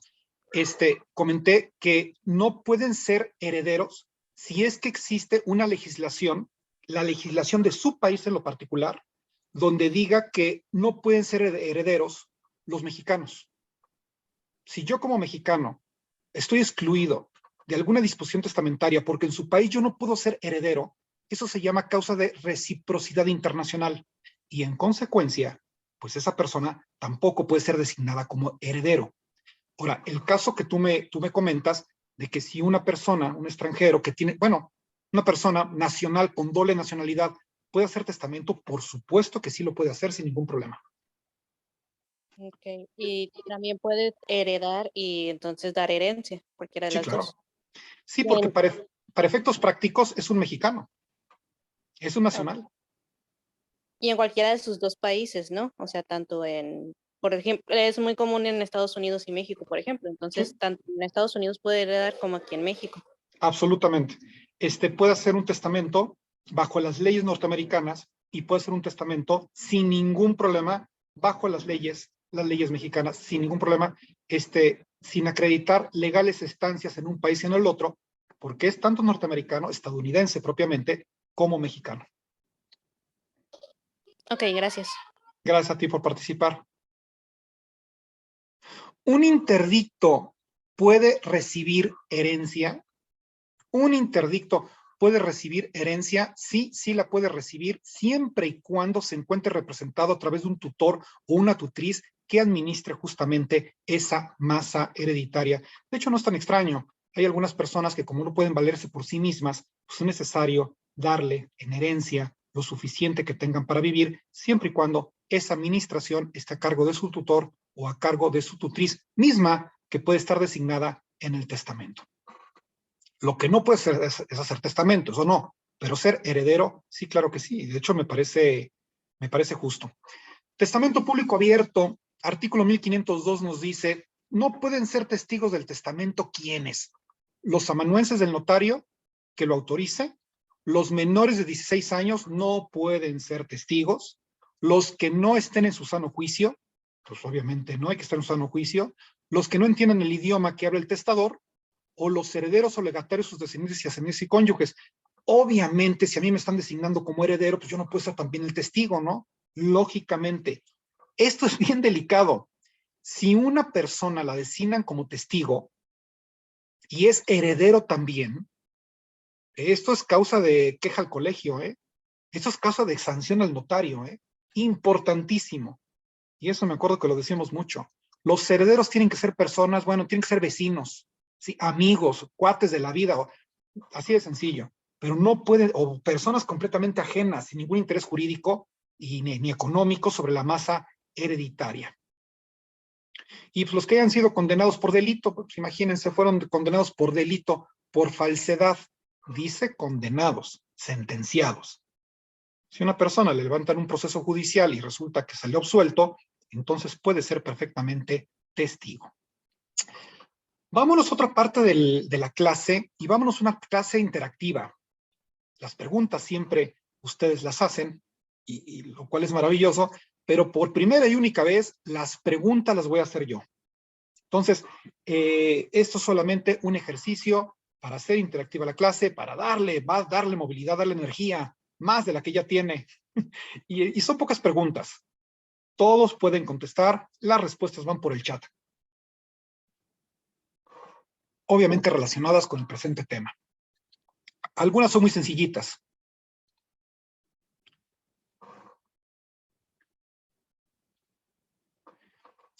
Marlú Ramírez me pregunta, ¿es causa de queja a la notaría que el instrumento del testamento no tenga ninguna firma, solo rúbricas? A ver, el notario en cada una de las hojas pone la rúbrica y al final pone la firma. Si tiene puras rúbricas en cada hoja y al final tiene la firma, no es motivo de queja porque eso es perfectamente legal. Si no tuviera rúbricas o simplemente no tiene la firma, no significa que nos tengamos que ir al colegio. Significa que le tenemos que pedir al señor notario que por favor tenga más cuidado y que por favor firme el instrumento notarial que nos acaba de otorgar. Si el notario se rehúsa injustificadamente a hacerlo porque no entendería por qué no lo hiciera, entonces sí sería obviamente motivo de queja. Y hay una preguntita más rápidamente, una de Rocío. ¿Un testamento sin testigos pero ante notario es válido? No.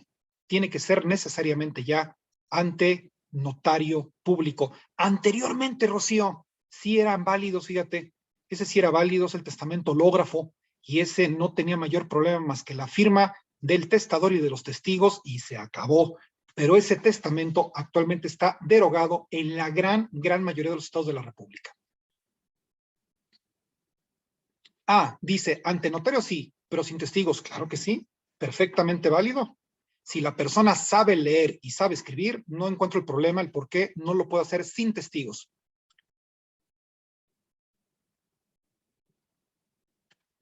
Muchas gracias a ti, Rocío, por participar. Vámonos con las preguntas que yo voy a hacer. Quien quiera responder, adelante por chat, y quien no, pues no hay ningún problema. Primera pregunta, si se está casado, ¿la esposa debe hacer testamento? Si se está casado, ¿la esposa lo tiene que hacer? Ana Gabriel me dice que sí.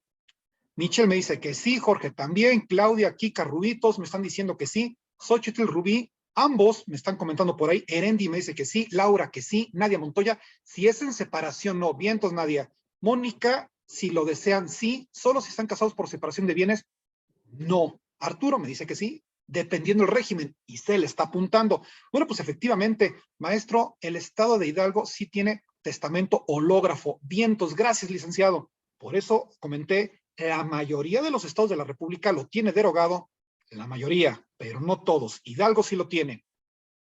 Remax sí, Paula Talavera me dice que sí. Bueno, efectivamente sí, si es separación de bienes, no es estrictamente indispensable. Aunque sí es bueno que también la esposa, si tiene bienes, haga su testamento, o el esposo haga su testamento. Sin embargo, si es sociedad conyugal y adquirieron los bienes dentro de la sociedad conyugal, esto resultaría indispensable porque el cónyuge o la cónyuge serían, obviamente, pues, acreedores a esa porción de propiedad por ganancial matrimonial. Segunda, ¿la modificación de un testamento es posible? Aguas con la respuesta. ¿La modificación del testamento es posible? ¿Se puede modificar el testamento? ¿El documento? Me dice Mónica que sí, Remax me dice que no, Maffer me dice que no, Michelle, Xochitl me dice que no, Rocío, Teresa, no, Oscar me dice que no, Nadia Montoya, sí es posible porque es válido el último testamento. Ok, no solo actualizarlo, Octavio, no se puede modificar. Jorge Gámez me dice que sí, se tiene que hacer uno nuevo. Vientos, Mónica.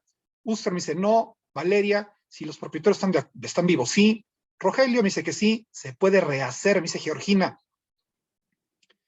Erendira, Nora, Arturo, no se tiene que crear, no, se tiene que crear uno nuevo. Bien, Arturo. Rocío, hacer uno nuevo. Dice la pregunta, ¿la modificación de un testamento es posible? La modificación del testamento no. La disposición testamentaria contenida en el testamento es lo que podemos modificar haciendo un nuevo testamento, como acertadamente dijeron varios. Por eso dice Rocío, no, ni Georgina dice no. El testamento, el papel, el documento, ¿lo pueden modificar? No. La disposición, el contenido sí, que quedaría perfectamente revocado con la elaboración del ulterior del siguiente testamento. ¿Un testamento tiene vigencia? Esa pregunta está aquí.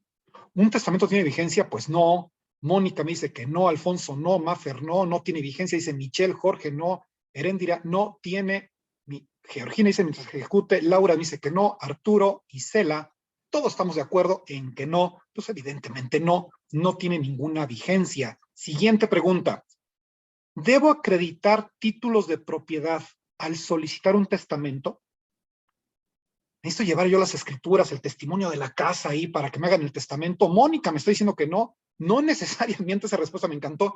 No, me están diciendo ni Jorge, Jesús, Valeria, Rogelio, todos me están diciendo que no, incluyendo Jorge también. Alguien por ahí dijo no necesariamente. No es necesario, licenciado, bien licenciado. Maffer me dice que no, puedes agregar inventarios, ok. Sí, para mayor claridad, comenta Oscar. Bien, Paula dice no. Elizabeth dice que sí. Bueno, comento cuál es la realidad. La respuesta corta es no. Si es universal, nadie está comentando. Buena respuesta dice, si es universal, no. ¿Por qué? Pues es el total. No es obligatorio, pero es mejor para dejarlo claro. Me comenta Alex Tocayo. Sí, comento. Si nosotros vamos a heredar un legado, perdón, dije una garimatía, no es heredar un legado. Si nosotros vamos a dejar en testamento un legado, y ese legado, que es una porción única y específica de mi patrimonio sobre esa persona, para esa persona, a veces los notarios solicitan copia simple del título de propiedad para de ahí rescatar la información y que en el testamento aparezca exactamente como está descrito el inmueble de acuerdo al título de propiedad, pero solamente en casos excepcionales cuando se trata de legados. Cuando se trata regularmente de herencias universales o no están comprometidos los legados, ahí no es necesario. La respuesta corta es no, a excepción de que existan porciones específicas llamadas legados, donde tenemos que describir la propiedad a pie juntillas. Importantísimo que quede claro para que no haya discrepancias después en la adjudicación. ¿El testador puede vender sus bienes dejados en herencia?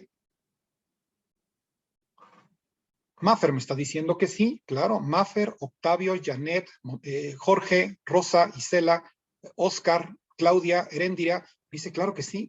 ¿Por qué no? Manuel Arturo Nasser, por supuesto, dice Arturo. María Celina, Cecilia, mil disculpas, María Cecilia, claro que sí. Nora también está participando, sí. Ingeniero Zeus, ingeniero, claro que sí. ¿Por qué? Dice Valeria. Pues, bueno, porque pues, no estoy vendiendo nada, no me estoy desapoderando de mi propiedad. Josué también dice lo mismo. No vende cuando dona. Bueno, dice Nadia. A final de cuentas, hacer un testamento es una declaración privada unilateral con efectos legales posteriores a la muerte, lo que significa que yo no tengo por qué restringirme el derecho a vender. Yo puedo vender cuando a mí se me pegue la gana, toda vez que el propietario titular sigo siendo yo. Es para después, en un caso remoto, cuando la gente llega a faltar. Me dicen sí, porque sigue su nombre, no ha sido transmitida la propiedad. Clarísimo.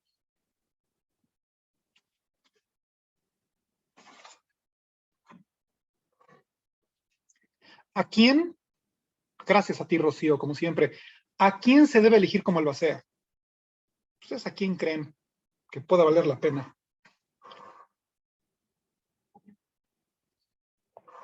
Nadie me dice, al menos idiota.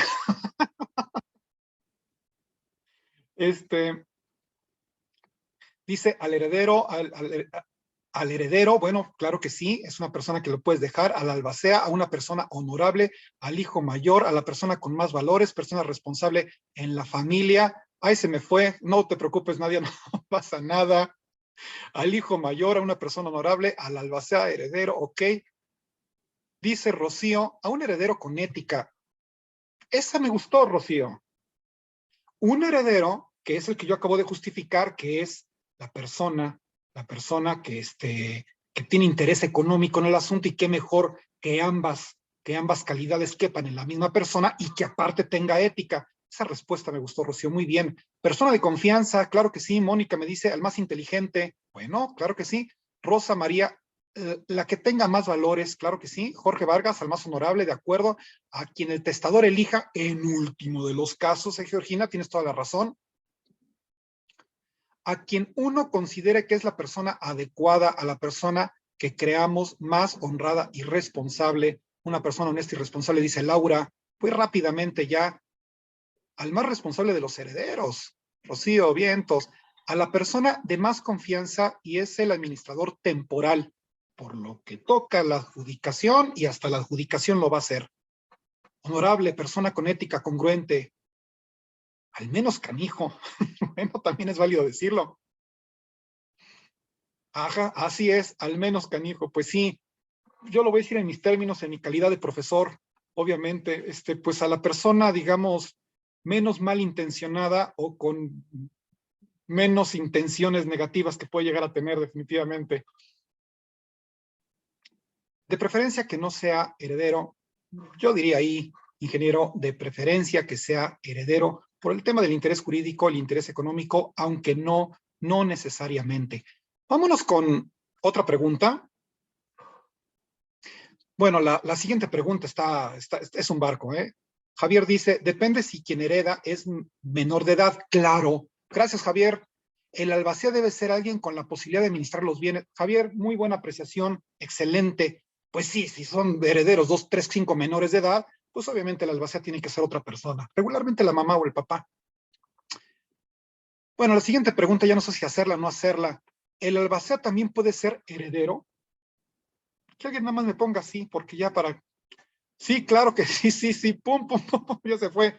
Sí, Valeria me dice que sí, Javier, of course me están diciendo, por supuesto, Rubí, bueno, lo hemos comentado como en 5 ocasiones a lo largo de la clase, claro que sí, pero claro que sí, me estás muy claro. Nora me dice que sí, Michelle que sí, obviamente, por eso dije, ya mejor ni la hago, es más que obvia. Las cosas muebles se pueden heredar. Claro que sí, Georgina, Jorge, Mónica, Nadia, Marisela, Valeria, Michelle, Manuel, Rubí, Oscar. Sí, sí, todo, hasta animalitos hemos puesto en el testamento, claro. Un perro, un gato, ¿lo podemos dejar en herencia? Por supuesto que sí. ¿Quién dice que no? Adelante. Muebles y inmuebles, derechos y obligaciones, dice Zeus. Así es, Valeria dice que sí. Claro que sí. Imagínense, es un bien mueble precioso, puede ser un piano, un instrumento musical de otro tipo, joyas, obras de arte, un automóvil de lujo puede costar más de $1,000,000. Por supuesto que son bienes muebles. Hasta los semovientes, claro, los semovientes también es de otra naturaleza jurídica el semoviente, pero también son susceptibles.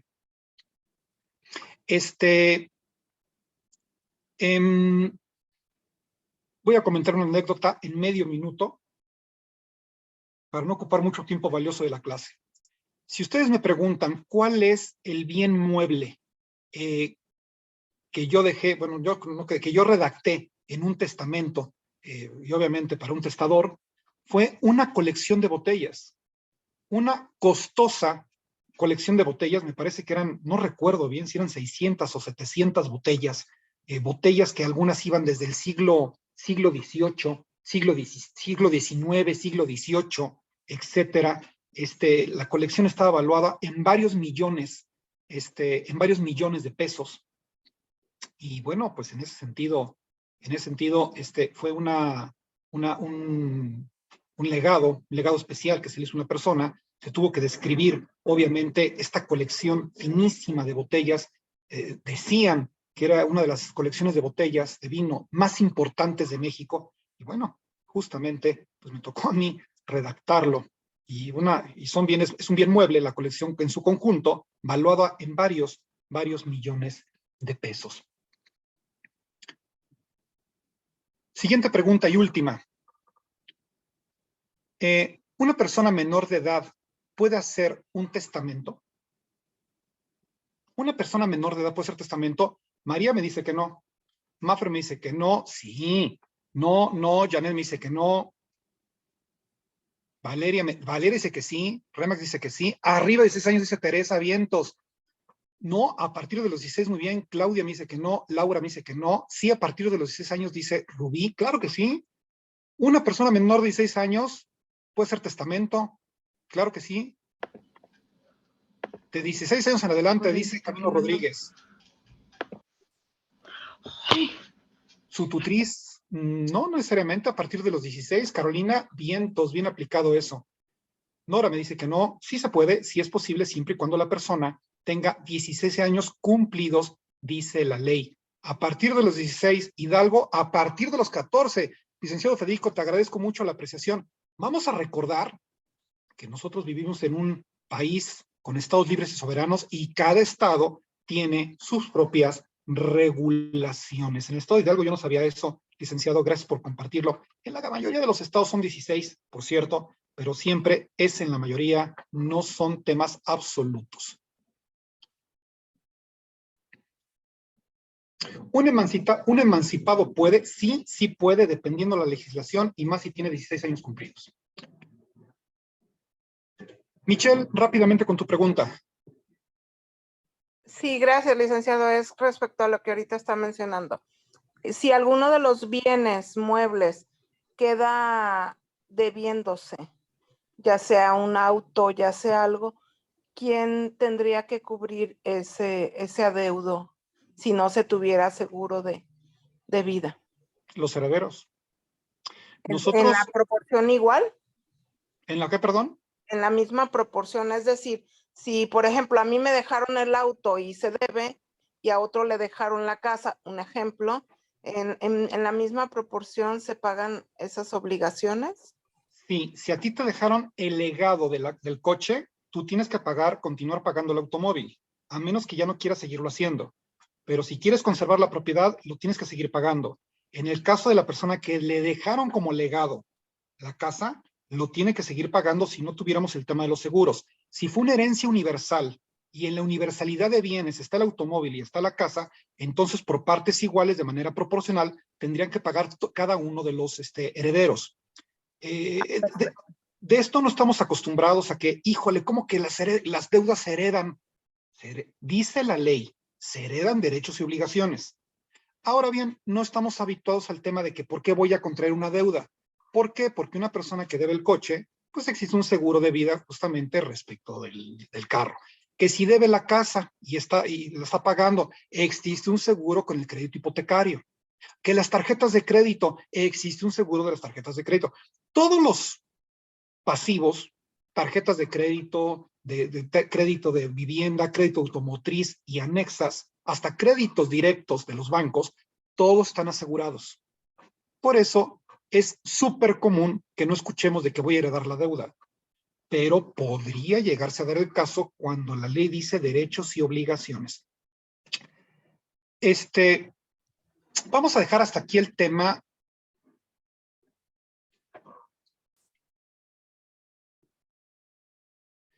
Ingeniero me comenta una pregunta, ¿se heredan las obligaciones y los derechos? Como la mayoría de las casas tienen seguro, no es común y se liquidan. De acuerdísimo contigo, ingeniero.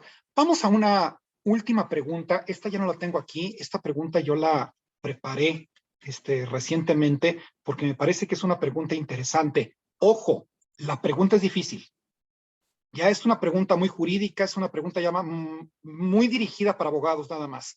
Pero la voy a exponer con todo gusto y es una pregunta de respuesta compleja. Ahí les va, y con eso cerramos y continuamos. Una persona que no ha nacido puede ser instituido como heredero. La voy a repetir. Una persona que todavía no nace, que no está ni concebido, ¿ya lo podemos instituir como heredero? ¿Qué opinan? Jocelyn me dice que sí, Camino, Mónica, Xochitl me dice que no, Pablo me dice que sí, Ala me dice que no, Mari me dice que no, sí, no, Jorge me dice que sí, debe estar concebido, dice María del Carmen, Nora Alvarado me dice que sí, sí se puede. Nadie me dice sí por los herederos sustitutos, creo que sí, futuros hijos, vámonos. Miguel dice que sí, José, sí, sí, Alfonso, sí es posible, si ya está en el vientre me dicen que sí. ¿Se puede renunciar a una herencia, por ejemplo, perdón, va corriendo? No, porque todavía no tiene personalidad legal. ¿Quién dijo eso? Porque me parece un razonamiento interesante. Claudia Pérez, ok. ¿Se podría especificar? Sí, me dice Gina, ingeniero me dice que sí. Claudia Pérez dice yo, creo que no, porque no existe, ok. Y futuras generaciones, se ponen los hijos futuros, dice Gina. Si es sujeto de derecho, me comentan que sí. Hay que sí, hay que no. Claudia ahorita dijo algo interesante. No tiene personalidad jurídica. A ver, abogado, usted mismo nos está diciendo aquí en la clase que una de las razones por las cuales no se puede ser heredero es justamente cuando no se tiene personalidad jurídica. Lo dijo hace 45 minutos. Y ¿saben qué? Tiene Claudia toda la razón y a mí me parece que es una,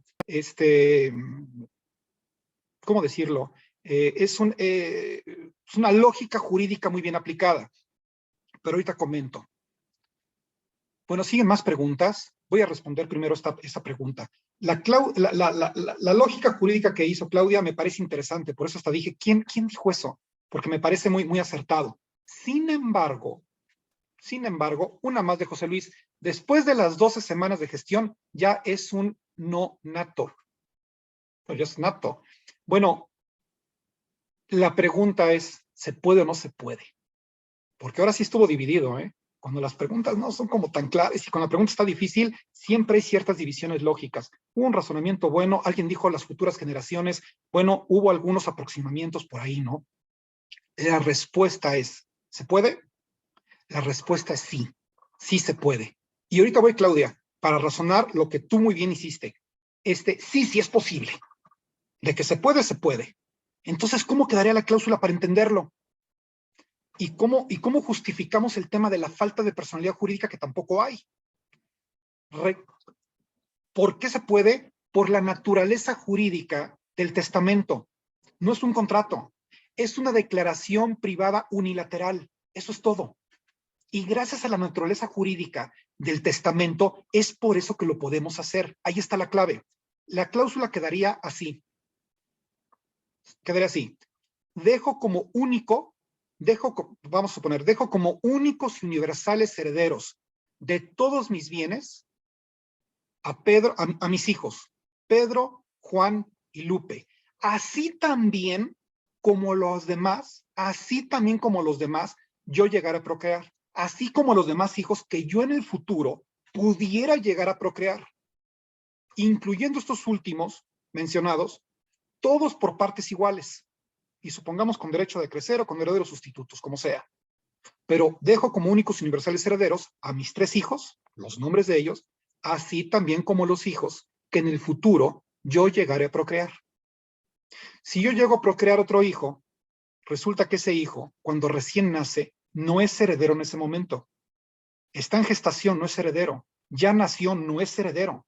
Pero en el momento en que en el hospital lo registremos y se haga el registro, o vayamos nosotros ante el juzgado, ante el juez, el registro civil, y ahí yo lo registre y lo reconozca como un hijo mío, en ese momento ya está dentro del testamento. Porque el testamento dice a mis hijos presentes y mis hijos que en el futuro llegaré a tener.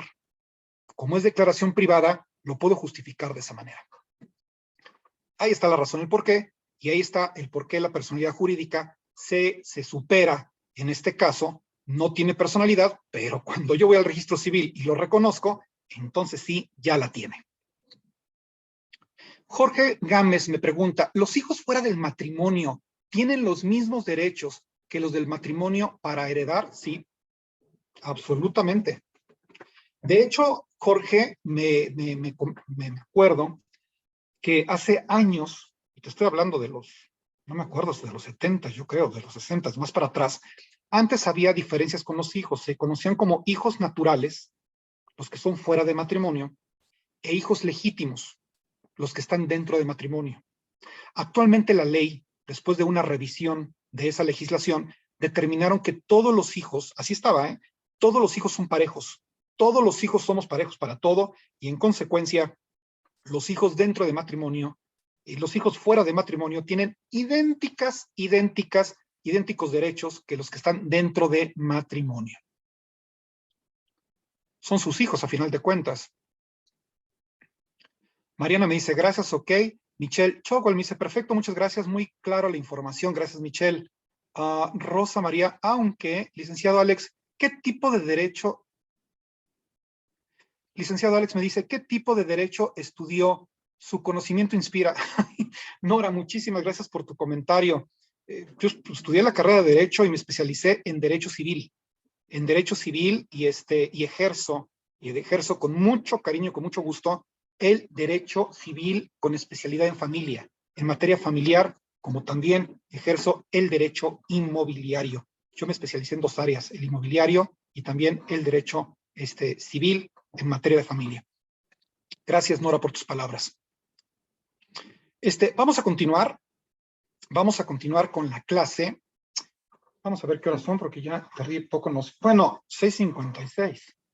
Yo no sé cómo les pareció la clase del día de hoy, pero ahora sí, la clase voló.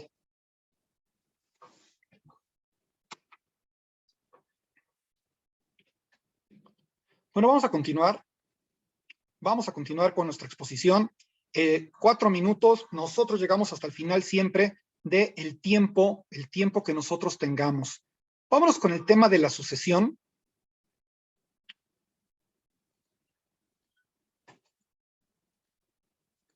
Sucesión legítima, para agotar estos 4 minutos. Artículo 1599 dice, la herencia legítima se abre cuando no hay testamento. ¿Qué dijimos que es la legítima? Eso es, la que no tiene testamento, o el que se otorgó es nulo o perdió su validez. Cuando el testador no dispuso de todos sus bienes, pues sí, cuando no se cumpla la condición impuesta al heredero y cuando el heredero muere antes que el testador, repudia la herencia o es incapaz de heredar si no se ha nombrado, obviamente, sustituto. Bueno, pues básicamente cuando nosotros no tenemos testamento o cuando no hay heredero sustituto, si se muere el único heredero, pues entonces queda acéfalo, quedaría estéril ese testamento y en consecuencia migraríamos al tema de una sucesión intestamentaria.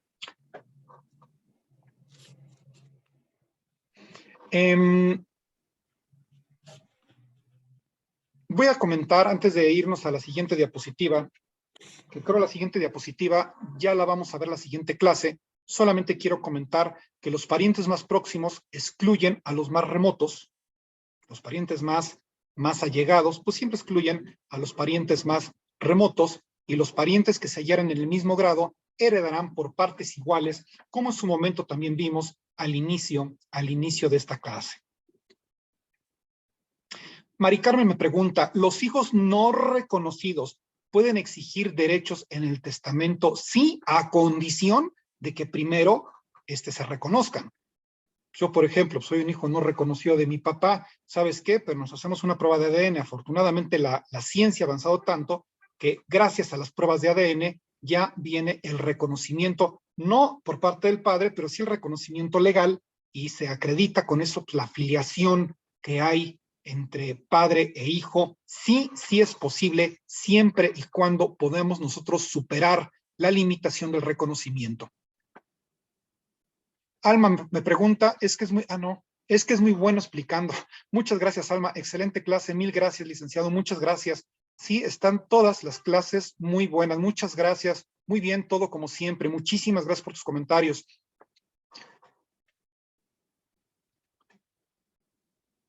Licenciado, por favor, ¿me puede dar el fundamento legal que establece que los hijos no nacidos pueden ser incluidos en el testamento? No hay fundamento legal, María del Carmen. No hay un fundamento legal que te diga los no nacidos pueden estar incluidos en el testamento y por consecuencia serán herederos. No existe eso.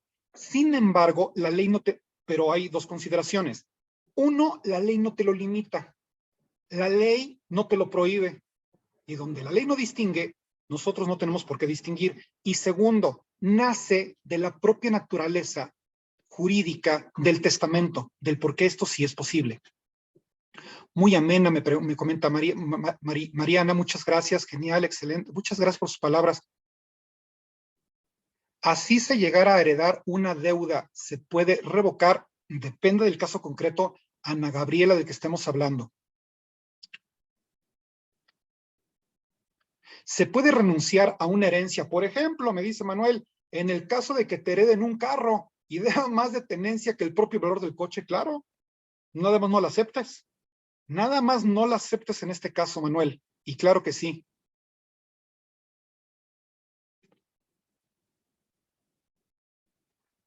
¿Ok? Vamos a ver otras preguntas. Excelente, profesor, dice Gina. Oye, muchas gracias por sus palabras, se los agradezco mucho. Felicidades, maestro, excelente exposición. Muchísimas felicidades. Muchas gracias por sus reconocimientos, por todas sus palabras. Créanme que para mí es un orgullo y yo lo hago con todo gusto. Dar clase para mí siempre ha sido más que un trabajo. En serio lo digo, siempre ha sido un placer. Y vamos a dejar la clase hasta ahí. Bueno, pues les agradezco mucho todas sus preguntas, ya son las 7:01. Les agradezco mucho todas las preguntas que ustedes han hecho, todas las exposiciones, que bueno, enriquecen maravilloso, que hacen de la clase algo muy padre, algo muy bonito. Vamos a continuar con este tema y con tema también de ética profesional. La siguiente clase, el próximo lunes, Dios mediante, terminaremos de ver el tema de las sucesiones y nos vamos con los temas prácticos. Con los temas prácticos, que es la parte, ¿cómo decirlo? El platillo fuerte de las sucesiones. Les agradezco mucho su permanencia, les agradezco muchísimo